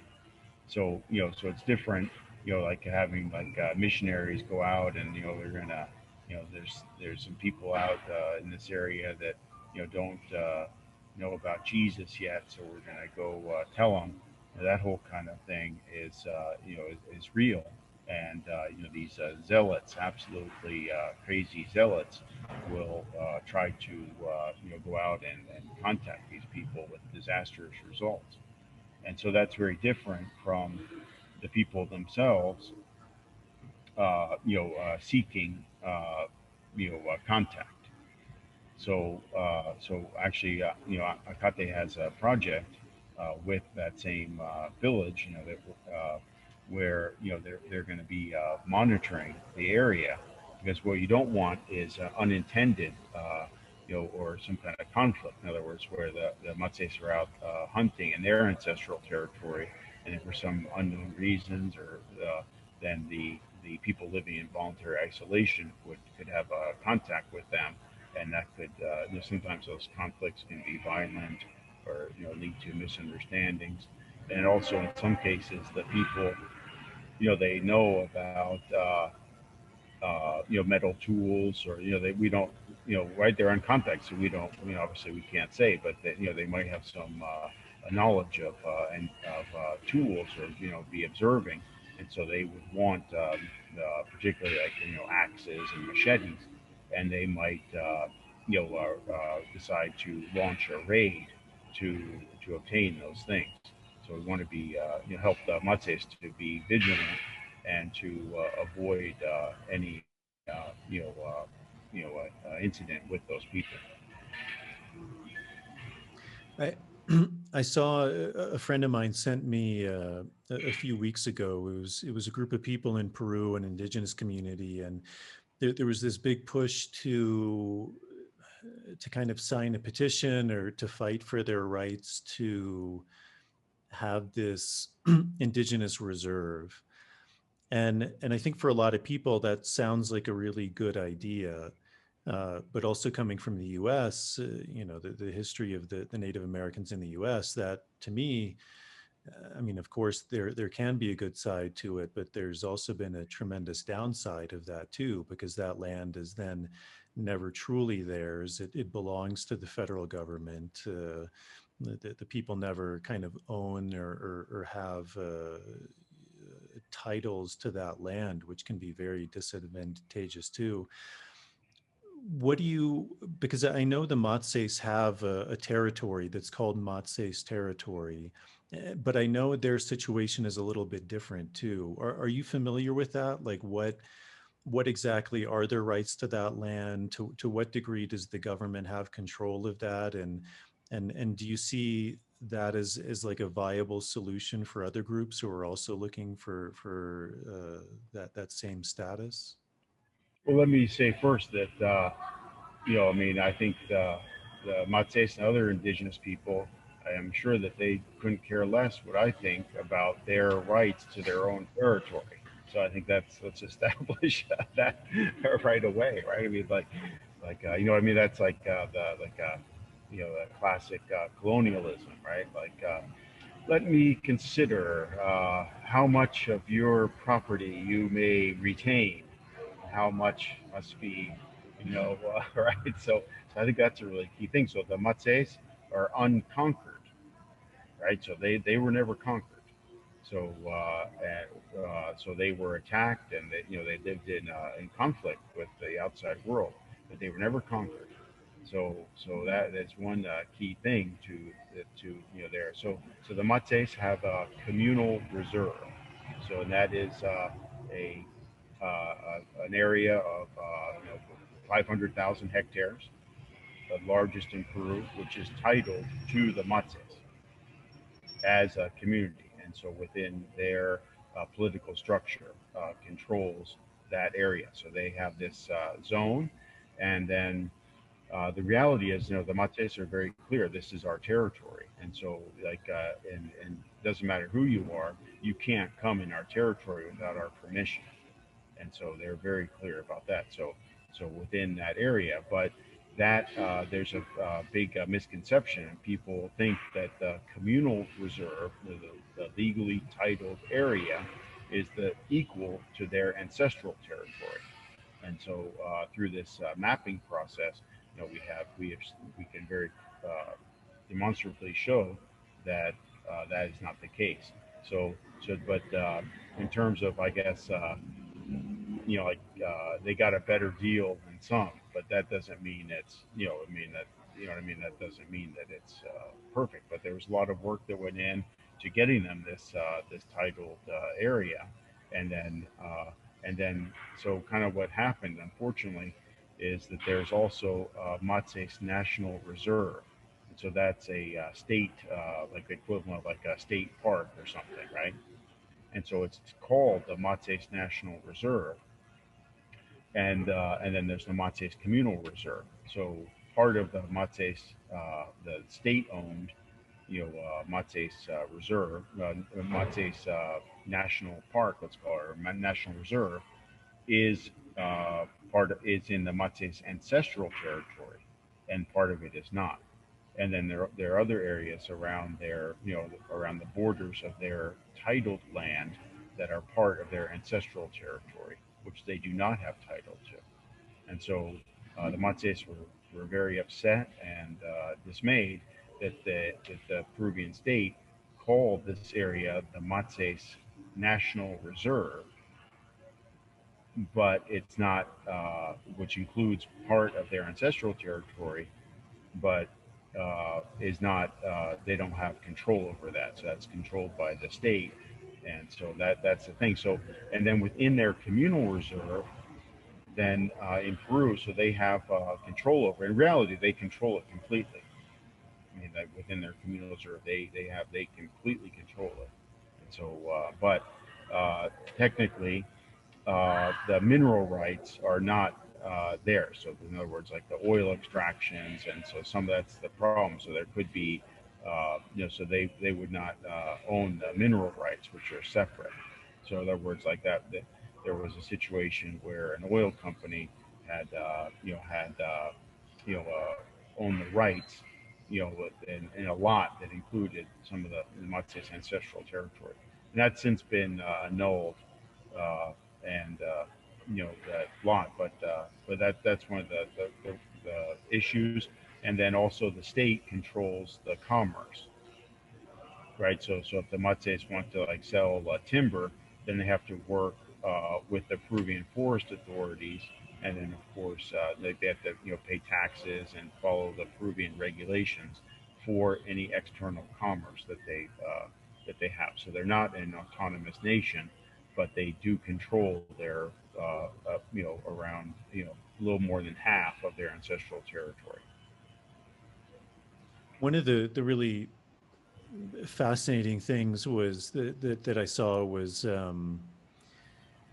that their territory is on the very eastern edge of Peru, and so that borders Brazil. So it seemed like some of the Matsés were on the Peruvian side and some were on the Brazilian side. And even it was very strange because some spoke Spanish, some spoke Portuguese, and then even logistically, almost like nightmarishly, like if a Peruvian Matsés needed something officially, he would have to go to Lima, which is, I don't know how many hundreds or thousands of miles to the west, and then just on the other side of the river, you can literally see the guy. If he wants something done, he has to go 2,000 miles to the east to Brasilia, to the capital of Brazil, to get it. And it just seems like such a crazy thing with this kind of imaginary line that's really in a way divided this tribe, culturally, geographically.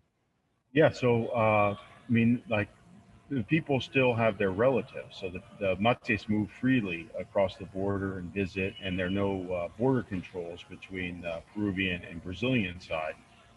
But as you said, the village on the one side, everything's in Portuguese, or like the second language is Portuguese, and on the Peruvian side, the second language is Spanish. So you do have that, typical, situation where an ancestral territory is bisected by colonial borders, and so but the Matses do they can move back and forth and move freely between their own areas. But like I mean, like I think it would be difficult, like if a Peruvian Matses wanted to go to Brasilia or something like that, or go to Rio de Janeiro or something, and that would be that's when it gets weird.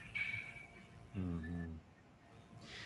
Yeah, I found it very interesting because I was very interested in tobacco, and I noticed still some of the old men in Matsés they called it nuna, and it's this tobacco powder that they make, and they mix it with other things, and often they'll inhale it through the nose, or they'll shoot it into the nose of someone else. They'll also chew it. But it seemed like only the elder men were working with it, and when I kind of questioned some of the younger men, they had, at least from my recollection, they had kind of this negative connotation of tobacco, and it seemed like it was because the missionaries had told them that according to Jesus or Christianity, tobacco was bad. Um, what have you noticed? Because that was also something that was surprising to me, that Christianary and the missionaries, like you had mentioned, even with this group that was quite remote, still have had quite a large impact on them. What has been your experience with the Matses, and how Christianity has had an effect on them? Well, I mean, I think for the traditional Matsés shamans who used tobacco, so those practices no longer exist. And but the Matsés still use the tobacco, and so some of the young people as well. And so the Akate team, we tend to use a little bit of tobacco. So when we're we're together, then that's certainly something that gets done. And then they think it's funny because we I we, and they like we chew it. So like when we go in Machi's Lane, they have a big wad of the powdered tobacco. So they think that's very funny. In terms of Christianity, so I guess most of the Matzis would identify now as being Christian, and so they see that as a very positive thing, and so the Bible was translated into their language. That was the first with this the missionaries. That's what the SIL. That's their thing, is to translate the Bible into every language in the world, even a language like Mates with only 3,000 or something speakers in the world. So they've done that, and so the Mates would identify now as Christian, but they still practice their culture, and they have their kind of cosmovision as well, kind of blended with Christianity, as is so common throughout the world. Are you familiar with their cosmovision at all? Is that something you've come across? I'm not an expert on that. I mean, I would, it would be really amazing if you had like got one of like the OG Matses to come and like be on your show with Dave Fleck translating, Hmm. because there are still some Matses who were involved in in the wars with the Mosquitoes, right? So that's like when we were at that meeting in Legrig, one of the old guys came up and he said, "How you doing? I used to kill punks like you."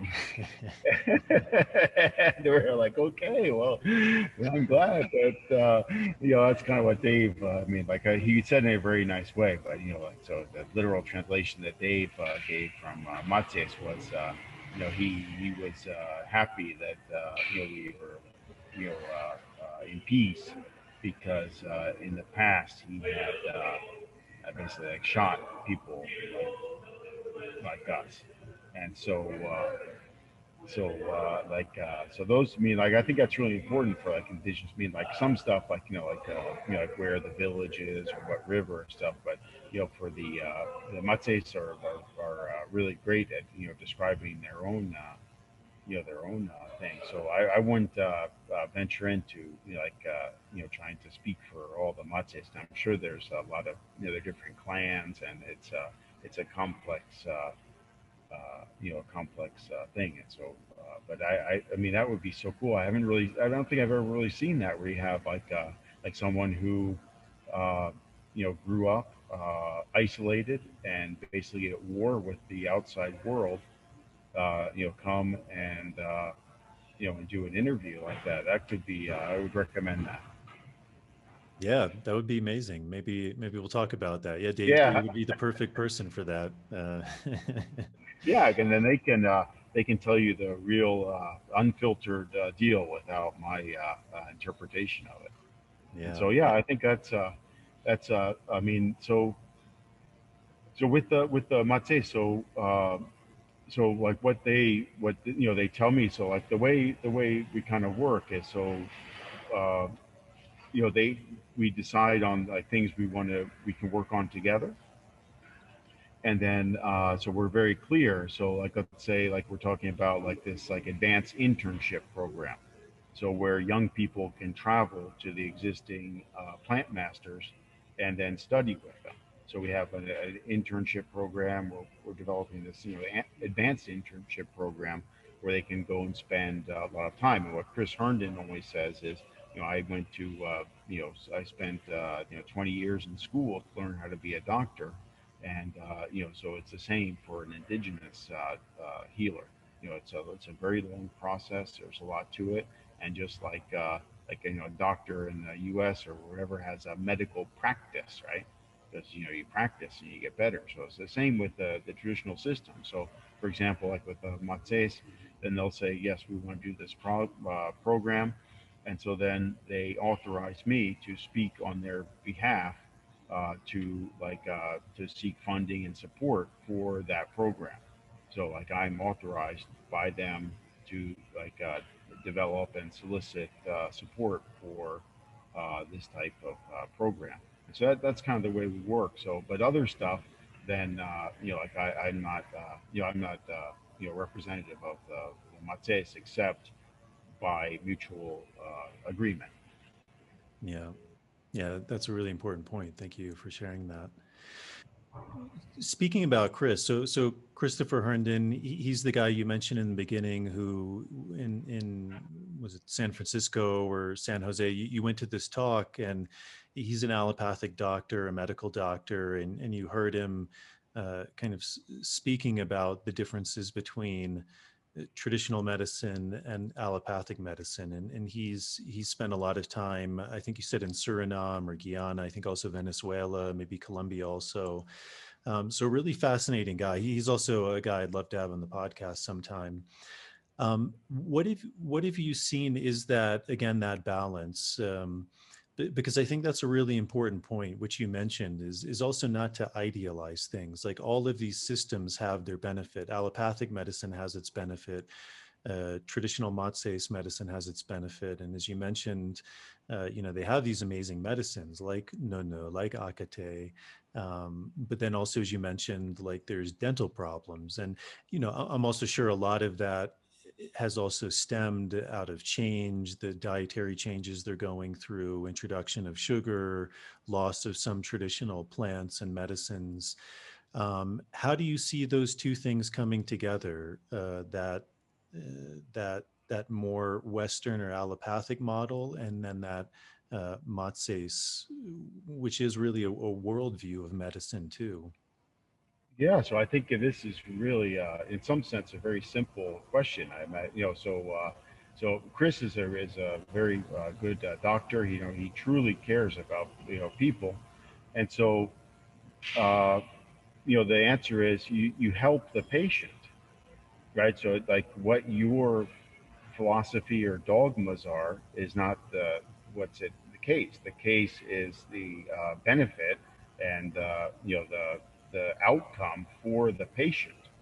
So within this process with the Matsés and the Akate Amazon Conservation Project, so uh, so we have a process. So the first was the encyclopedia, right? So in other words, just like kind of what's going on. Let's just get, help the Matsés to record this stuff and have a repository of this information and also a reference material, and then to turn it into like work on the living system. So we had a healing forest initiative where the Matsés were uh, planting their traditional medicinal plants near their communities. And so, as both a way of identifying the plants and having nearby plants that are commonly used, and also plants that are hard to find. So in other words, going out in the forest and transplanting difficult to find and very useful plants. And so that becomes a teaching center, and also the corner pharmacy, so to speak, for the community.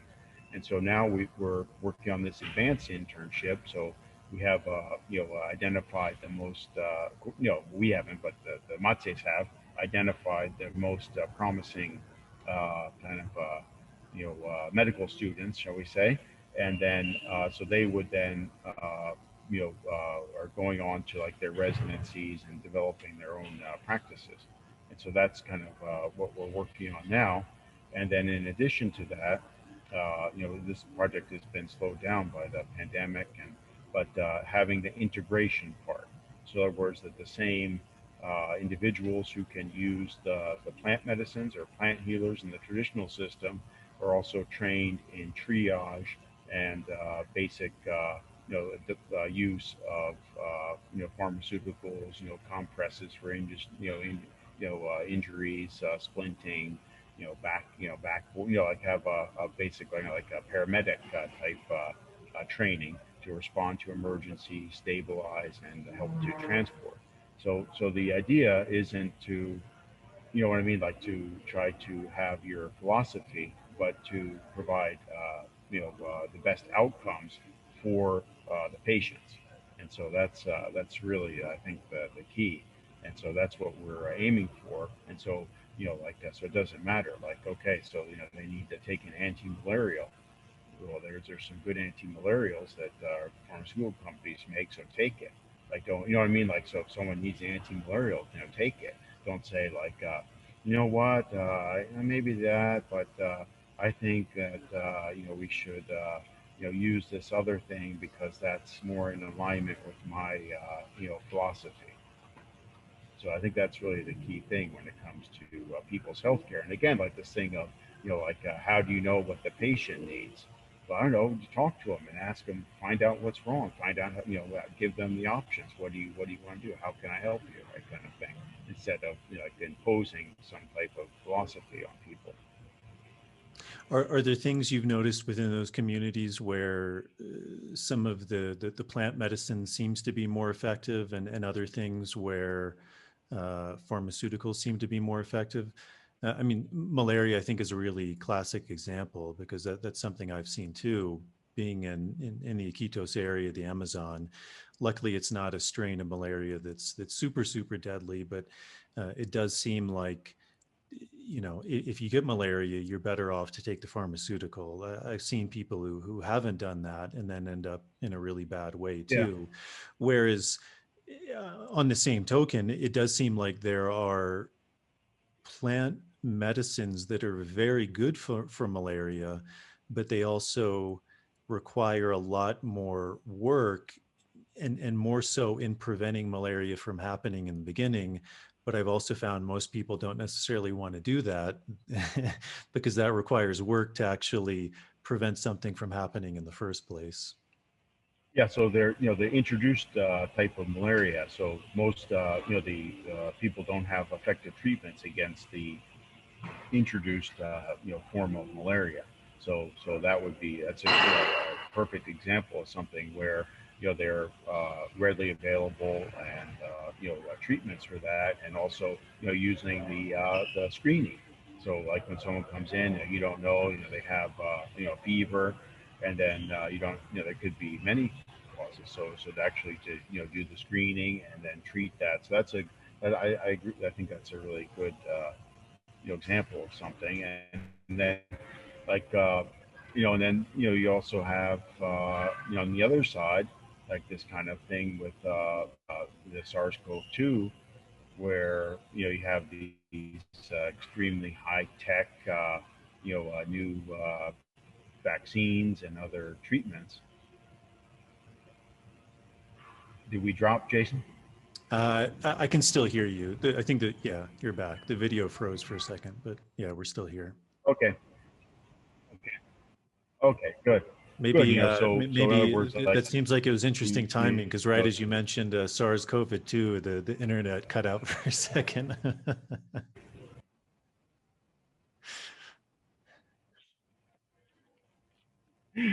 yeah, yeah. So like for example, like that's a case where you have like high tech medicine.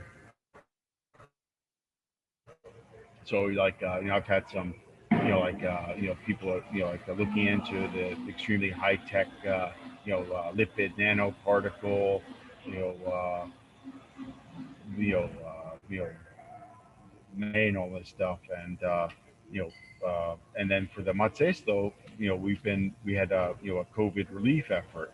So many Matsés were trapped in Iquitos, and so we were really, like scrambling around. I called you, right, and we were in this kind of crisis, like trying to all the Matsés that were trapped in Iquitos during the shutdown. So Peru shut down so tight, people couldn't move around, and they didn't have any money. They're running out of places to stay, so it was a real crisis. So we had to responsibly get them back and go through all this, the biosecurity, the multiple quarantines and this whole, crazy process to get the Matsés back.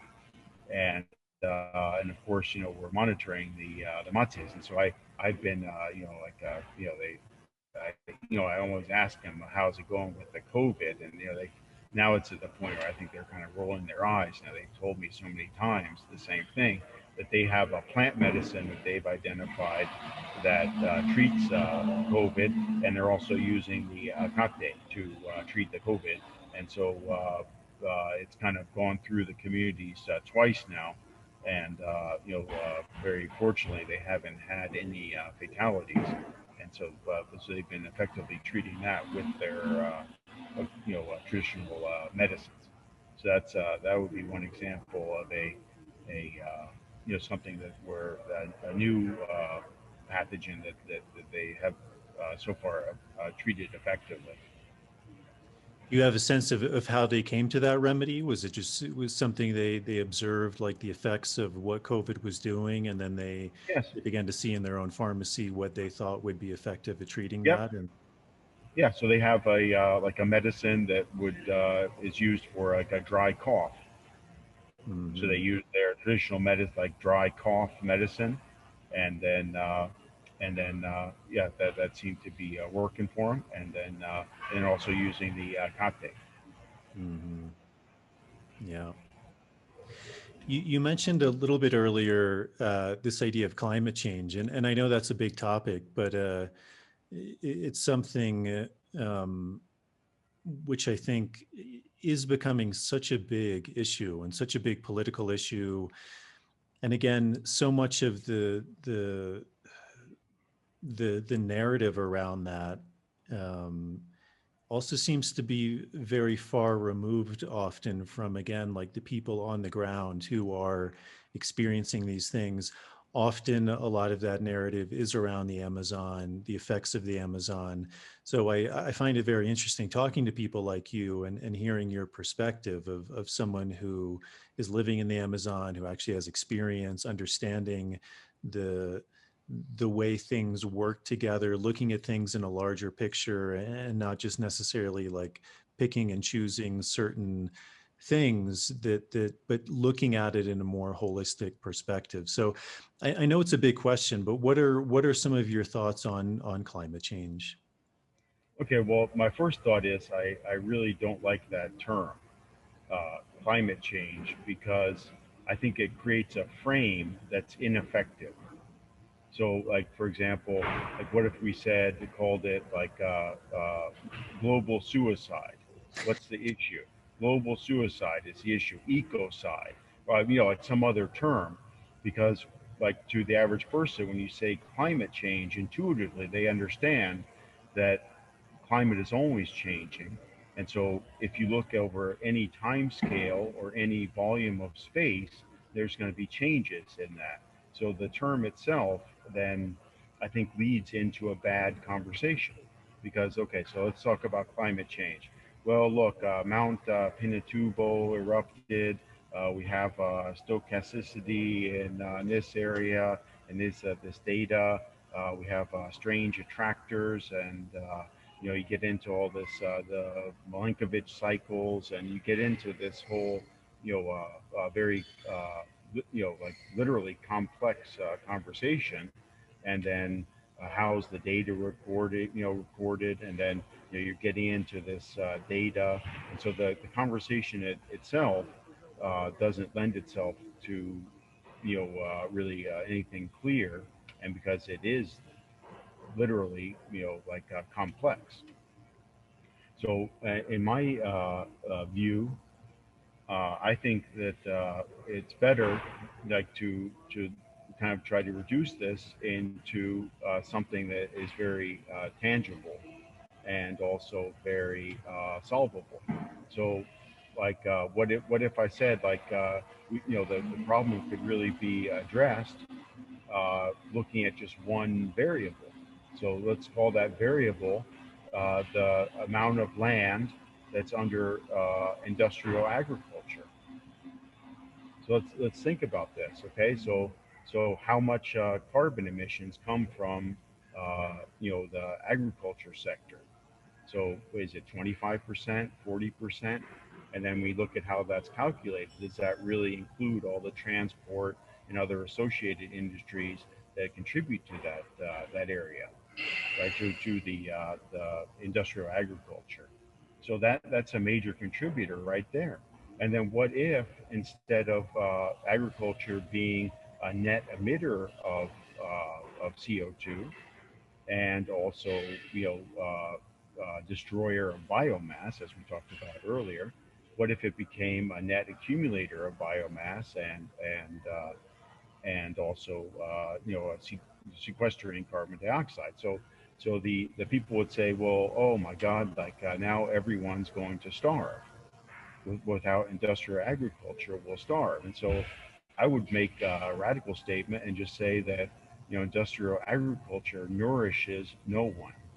So if you look at the actual facts and you know realize that small farmers using something like 25% of the arable land that's currently under cultivation, are feeding more than half of the world's people. So most people in the world are fed by small farmers. When you look at the industrial agricultural system, then you have, let's say, 10% is goes to biofuel. You have 30% going to animal feed, and then that's a very inefficient process. So that that's a lot of lost energy there, and then you have huge amounts of waste, and now you have 1 billion people on the planet who are obese. So the food security issue is not that there's extreme poverty, which is manufactured, but there's nowhere in the world where if you have money you can't get food. You go to the most in the middle of a famine and get as much food as you want if you have money. The issue is poverty, not amount of food. It's distribution and poverty. That's the issue, not the quantity of food. There's a superabundance of food, and that's why there are close to 1 billion obese people. And what are all the side effects of that, all the health consequences of that? So by eliminating industrial agriculture, no one is going to starve to death, just the opposite, really.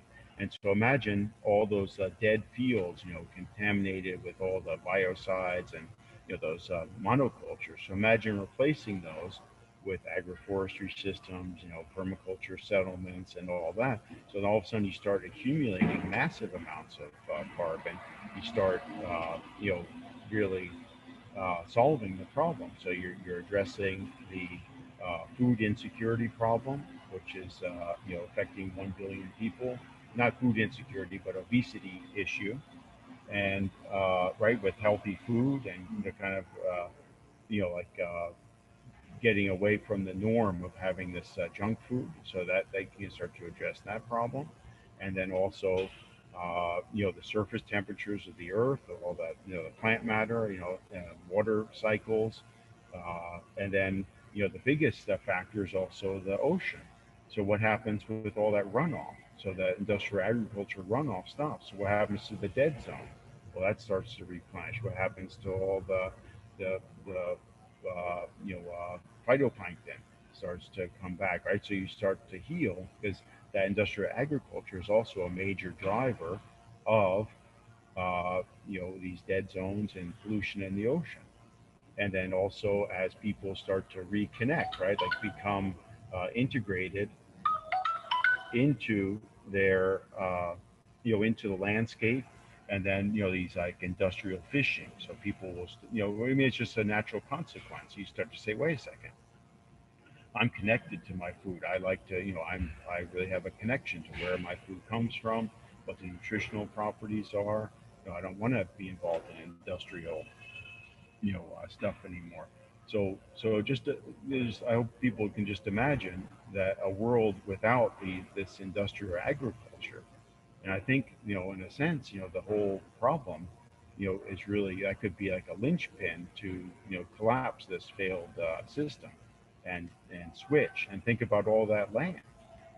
So many millions and millions of hectares of just these like transgenic poison land, and transgenic crops that are only like in Brazil. They go to Europe to feed feedlots of animals that are kept in the feedlot. The animal produces the waste and pollutes the water. You just have these systems of the exact opposite of what you want, where you want to have nested systems, and with minimizing inputs, and with positive output, right? So I think really, instead of talking about climate change, I really hope people start to look at dismantling the industrial agricultural system and really solving the root of the problem.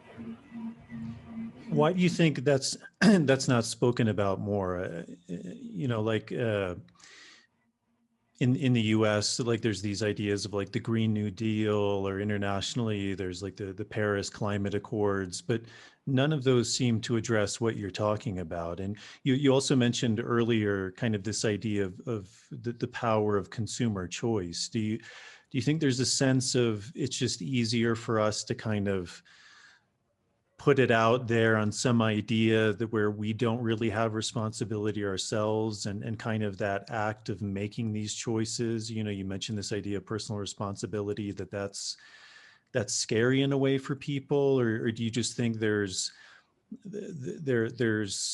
an economic incentive to not move away from those things, and that's why they're not being discussed? Because again, it seems like the solutions that are being discussed, even in the beginning, you mentioned this idea of like renewable resources or renewable energy. And, also, I think this very important idea, which you mentioned, which is really beautiful, which is like what works. And, you can actually look at like a group of people in the Amazon and say like, hey, what they're doing works. Why? Well, because there's hundreds, if not thousands of years of evidence. And you take maybe something like solar or wind, and we get very passionate about it, and yet it hasn't been done, and we don't necessarily know what the effects of that are as well. Or maybe we do, but it just seems like something where it's easy to kind of like throw all our eggs in one basket and say, oh well, this is going to work, and I don't necessarily need to be involved in that. I know that's kind of a long question, but what are your thoughts on Yeah. that? Well, I mean, let's start out with Cocoa Puffs. So what right? So what did kids like, right? The I think kids grow up. that's gonna be the trailer for this episode. Is let's start off with Cocoa Puffs.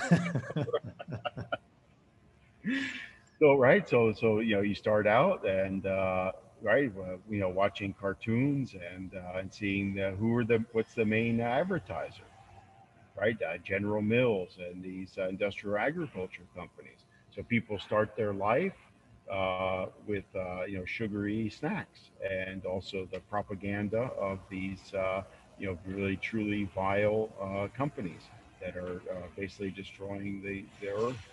And so, right, so once you get indoctrinated into their propaganda, then you have to, kind of get out of, Plato's cave, right? And that can be difficult. So I think that's one of the core things. And of course, they know that. I mean, why do you think, you know, uh, you have this sugary cereal thing with all the children?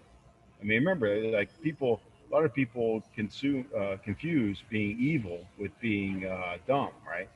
I mean, like it's not like, oh, they don't know. They don't know that all the chemicals and sugar is addictive.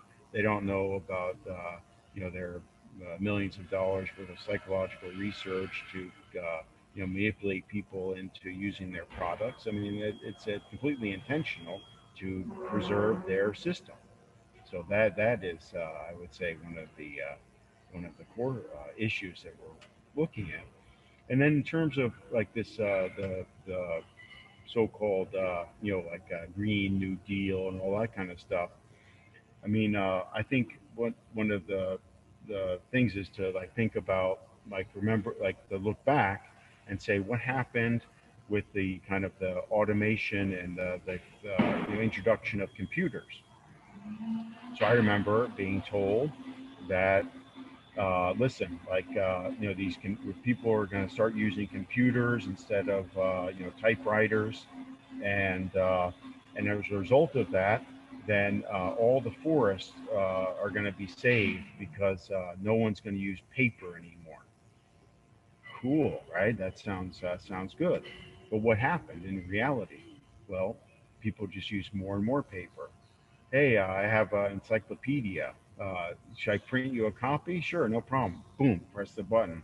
Boom, you print out an encyclopedia. Print this, print that, print that. So the accessibility of all that paper, cheap paper, electricity, and all that stuff. So the computer actually led to an enormous increase in the amount of paper, not a decrease. And so I think, looking at this kind of these technologies and whatever, wind or solar, I mean, they are, so it's an add-on to the underlying infrastructure. So it doesn't replace, it adds onto it. So it's an additionality, not a movement towards any type of sustainability. So I think that's really the key thing that, for people to think about, is that how does this replace the existing infrastructure? How is a lithium open pit lithium strip mine, releasing this much toxic metals, destroying this much water? How is that different than a petroleum well? I mean, maybe the price of oil goes up, and then their big lithium deposits are found, so there's some type of, like, within their system, some type of cost thing. But how is that better to have a big lithium mine than a petroleum well? I mean, right? So it's just an extractive model. So like, where does your energy come from? And this is like back to kind of a personal responsibility thing. So are you extract? So like, let's say, like, with the case of like an electric car, and then cobalt, and the horrors of the Congo, and the mineral extraction in the Congo. So like, is that acceptable to people to be involved with this type of horror, and systematic rape, using child labor, and genocide, ecocide, in order to obtain the goods you need? So, most people would say no, that's completely unacceptable. So when things are designed and energy is produced, it has to be done right. So the best way to do that is to control that yourself. So each bioregion, each area, and this is kind of the permaculture ethos. So, like, as a community on some level, right, like a community level or a regional level, to meet your own needs for energy, food, fuel, fiber, medicines, right? So once on that scale, if all your basic needs are met, then, like, let's say you live in Minnesota or something, and obviously you can't grow coffee and tea, but that's great. Trade for coffee and tea. Get your bananas. Get your tropical stuff through trade. But but not just say, well, oh, guess what? Sorry, we don't have any energy, So let's go kill a couple of million people in the Middle East and steal theirs, kind of thing, right? So I think that's really the issue. And then the kind of solar and wind, the numbers just don't add up. And I recommend everyone uh, look at Planet of the documentary Planet of the Humans, which gets into that. So it's a Michael Moore documentary, Planet of the Humans, and also a book called Bright Green Lies. And so there are three authors to that book, and they've done a really good job of expressing the problems and why it doesn't work. And so one of the other dynamics is that, like, let's say you're witnessing a murder, and you called the police, and the police say, okay, are you a detective? You say no, and then they say, well, how are you going to solve the problems of crime? That wouldn't make any sense, right? You're only reporting. So a lot of times what happens is you have, investigative journalists or people that are describing the problem, and then those people are attacked, and then you say, oh, well, you're criticizing wind power. Uh, what's your solution?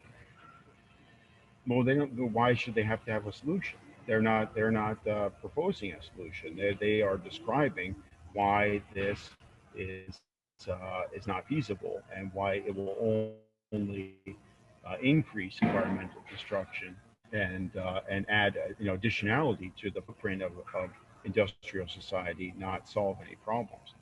And so, right, so that's always that's what the people try to do, like try to pin someone who is like a journalist down, and they don't have the expertise in these areas. They are providing information so that people can make their own informed decisions, right? Yeah. Well, so to put that on you, Bill, now as a semi-expert, if someone's living in a city, they've got a 9 to 5 job, they've got kids, they're trying to do the best they can. There's all this information, they don't know what's true, what's not true. What do you think are some I don't know if simple is the word, but some practical choices that they can make that would actually be in alignment with what you're talking about, whether it's where they source their food, where they're getting their energy from, where they can put their money in a consumer way that's creating this world, which is what you're talking about, more of a decentralized, moving towards locally based things, creating things on an individual level and in a family level, community level, and moving away from these massive organizations, which I think if anyone really thinks about that and they follow that through on a logical level, they can see how that in the grand scheme of things is and can be very destructive. Right. Yeah. So just like follow the money or follow the energy flow. So like if you just think, how is this purchase? How is what I'm doing? What does this mean for ecosystems and for people? And then all like I had a chance to visit like a classic southern town in Alabama, like in I guess in the late 1980s, and it was really cool, like with a post office, a diner, a butcher, a baker, fishing shop, and every little kind of so basically a lot of the merchants in each little store supported a family.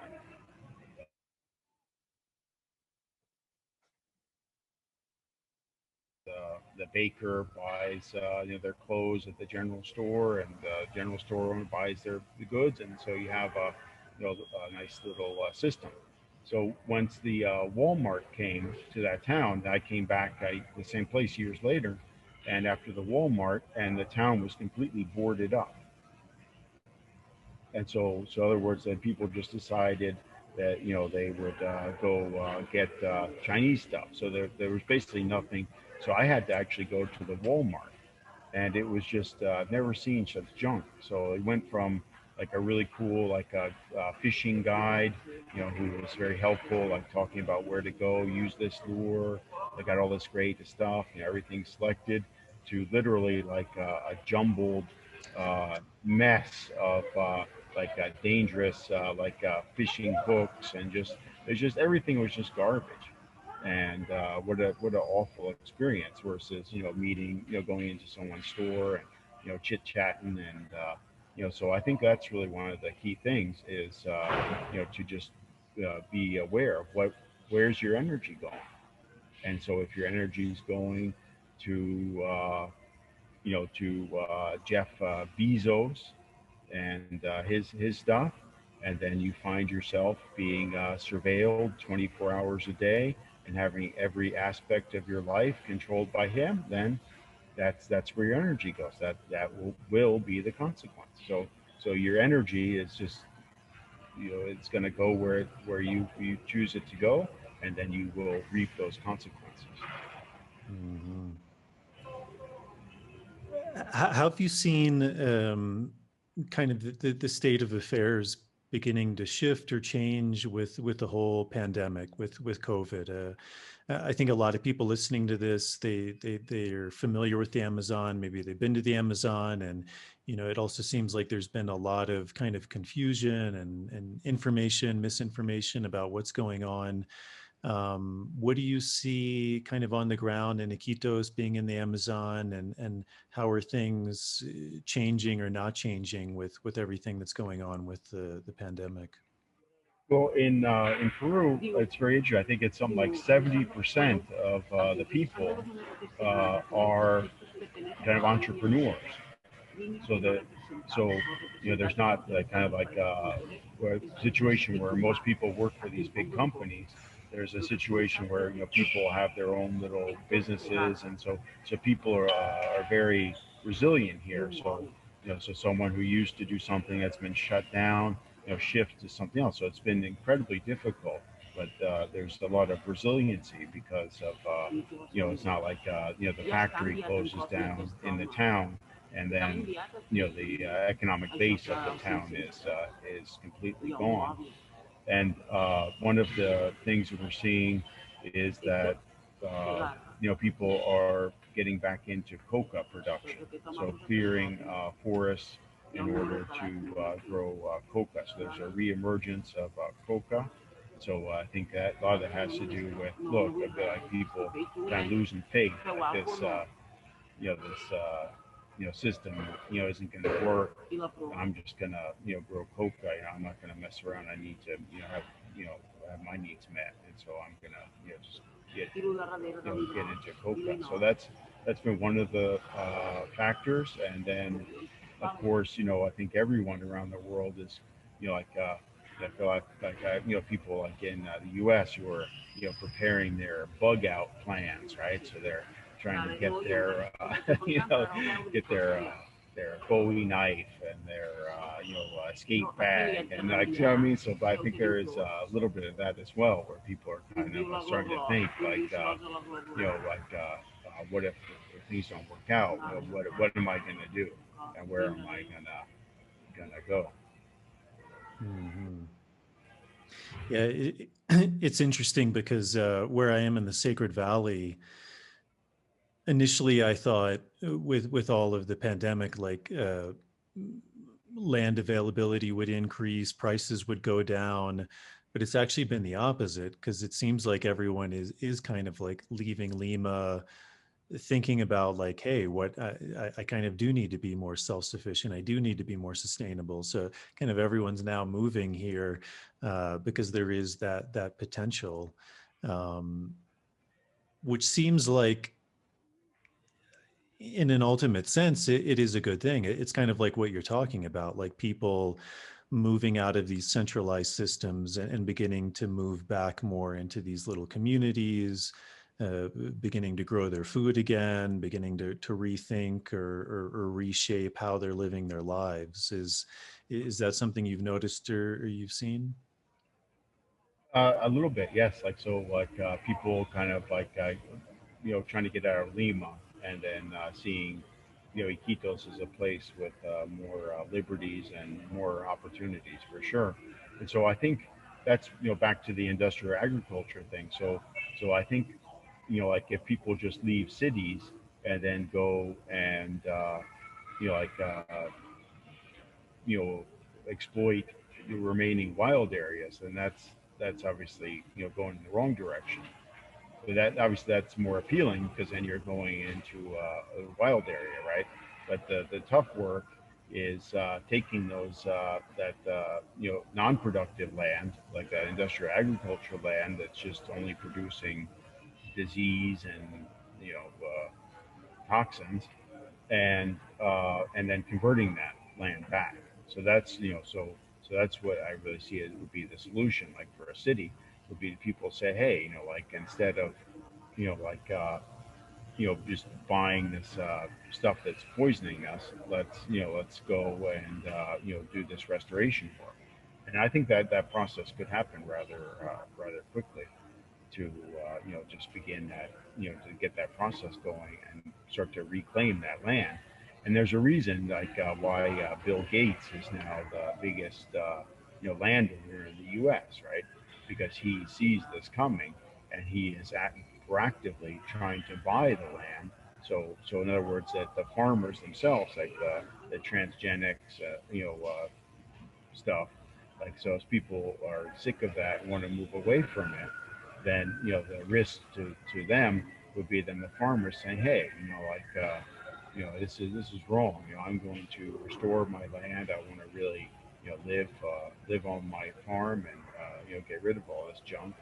And so so you see like the Gateses and trying to just buy the land, so they own the land, and then if they don't sell it, then they can just they think they can just continue to with their behaviors. Mhm. Do you have kind of like a vision of where Akate, your organization, Eco-Ola, yourself, do you have any direction of upcoming projects or the direction things are moving in, and any ideas about the future? Yeah, absolutely. So for Kate, we want to continue to work, and then the ultimate objective is to help indigenous people to interface with the outside world in a peaceful and way on their terms. So, to find that space, okay, and help develop a trade, sustainable economy, and positive interactions to obtain their rights. And so that's really the vision. So to incorporate, you know, help them to uh, incorporate in on their terms. I mean, because they're already in touch with the outside world. I mean, that's not gonna they're not gonna go back into voluntary isolation. So this process has started. So the real objective is to make that process a successful process that maintains their culture and their territory. So that's kind of what we're working on, and with leadership initiatives, and also the potential, to help the Matsés, and also to prime this with, potential like ecosystem services, natural capital, and carbon projects, in order to receive the funding to help the Matsés to, interact and to build their own, sustainable economies, so on their terms. And then for Eco-Ola, then we're going to continue like to expand our product lines, and so the idea is that uh, to take products that are native to the forest, and then use those to regenerate the forest. So in other words, like in a permaculture concept, so you have areas that you don't touch, right? So in other words, take the pressure off the wild areas, and then have people be able to make their livelihoods from the areas near their village, and then actually to the forest, and do what's called a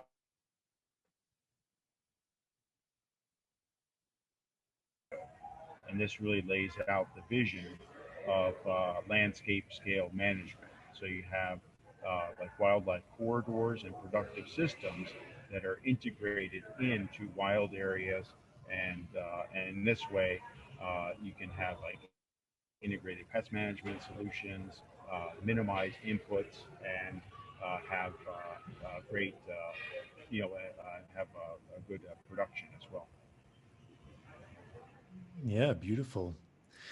Well, Bill, is there anything we didn't touch on that you'd like to address, or anything that's on your mind? Well, I think I just like to, you know, like I get the feeling like sometimes like with the permaculture or agroecology movement, that people sometimes get kind of wide-eyed, and so like when they when you're asking to join this movement, we need more people, we need to get to critical mass. People get kind of like wide-eyed, and they feel like they're being like invited into some kind of battle, right? Like we're going to be like fighting, like lock and load, hit the beach in five kind of thing, right? And so I think it's important to say that that is the exact opposite of what the permaculture movement is saying. So the movement is really saying, like, you might feel like you're like someone might feel like they're so stressed out, they're grasping onto this rope, and they're holding on, and they're you know they have to hold on to survive. And so I mean, I think the in reality, that like what they're perceiving is that rope they're holding on to is really just like something that's like draining their energy, and it's just they're just attached to this thing, and you're not dangling, you are grounded, you are connected, and the dominant culture, the death culture, needs you. You don't need it. So you can just let go. Don't let go of that rope. You don't need that culture. There's nothing. It doesn't serve you. It only serves itself, and it's not needed. So the invitation is to live a better life, not to engage in any battle, and the realization that all these structures, these the violent militaristic governments and the corporations, without support, they'll just collapse by themselves. You don't have to fight them. All you have to do is stop supporting them because they need you. You don't need them. And so that's the real dynamics. I really like people to keep that in mind, and remember, just like, no, the permaculture movement, all the environmental movement, not calling for a battle or some type of thing like that. It's just calling for a disengagement, and just let them let that system collapse as a new and better system emerges. Yeah, beautiful. If people like what you're saying and they're interested in reaching out to you, or supporting the Matse Sakate Ikoola, what are ways they can go about doing that? Well, yeah, so the two websites, it's akateamazon.org is the Akate website, and then ecoola.com, eco-ola.com is the Ecoola website. And I'll just say that Ecoola is we provide products in bulk, and so we're not a retailer, so we don't sell like that. So that's why we don't do a lot of individual marketing, because we sell to other companies, and our suppliers for other companies. Hmm. Well, great, Bill. It's always a pleasure. I think we went a little less than our normal time. Usually, when we talk, it ends up going about 7 hours until 1 in the morning. But I don't know if anyone wants to listen to that conversation. But Yeah, we'll keep that private for now. well, hey, man, it's a pleasure. It's great to see you, and to see you're doing well. And I really have a lot of respect for you.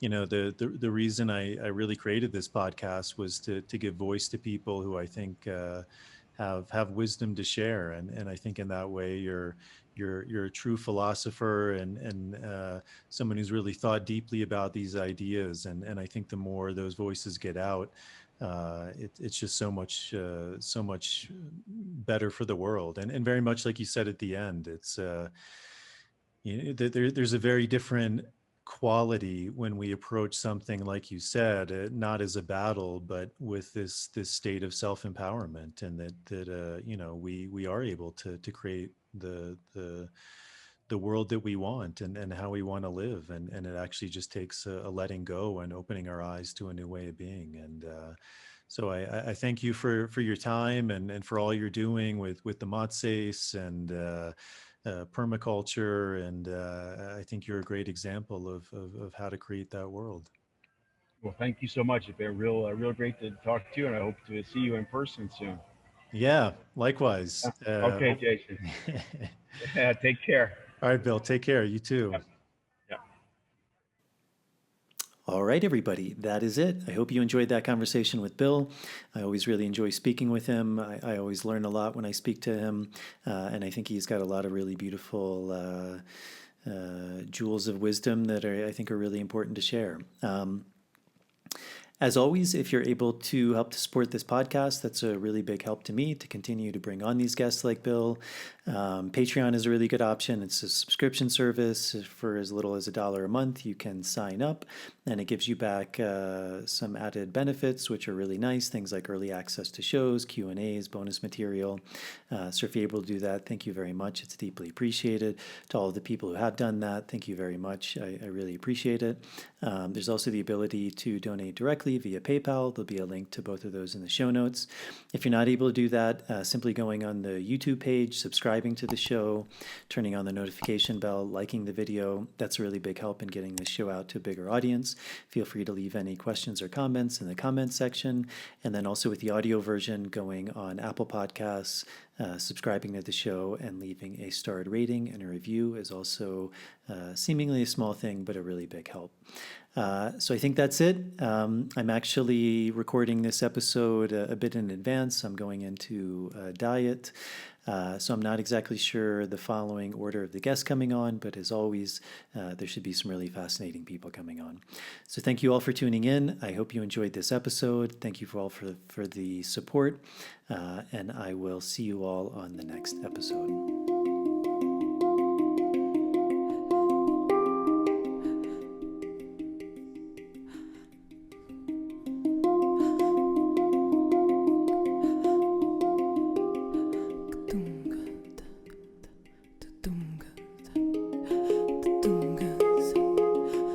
Tunga.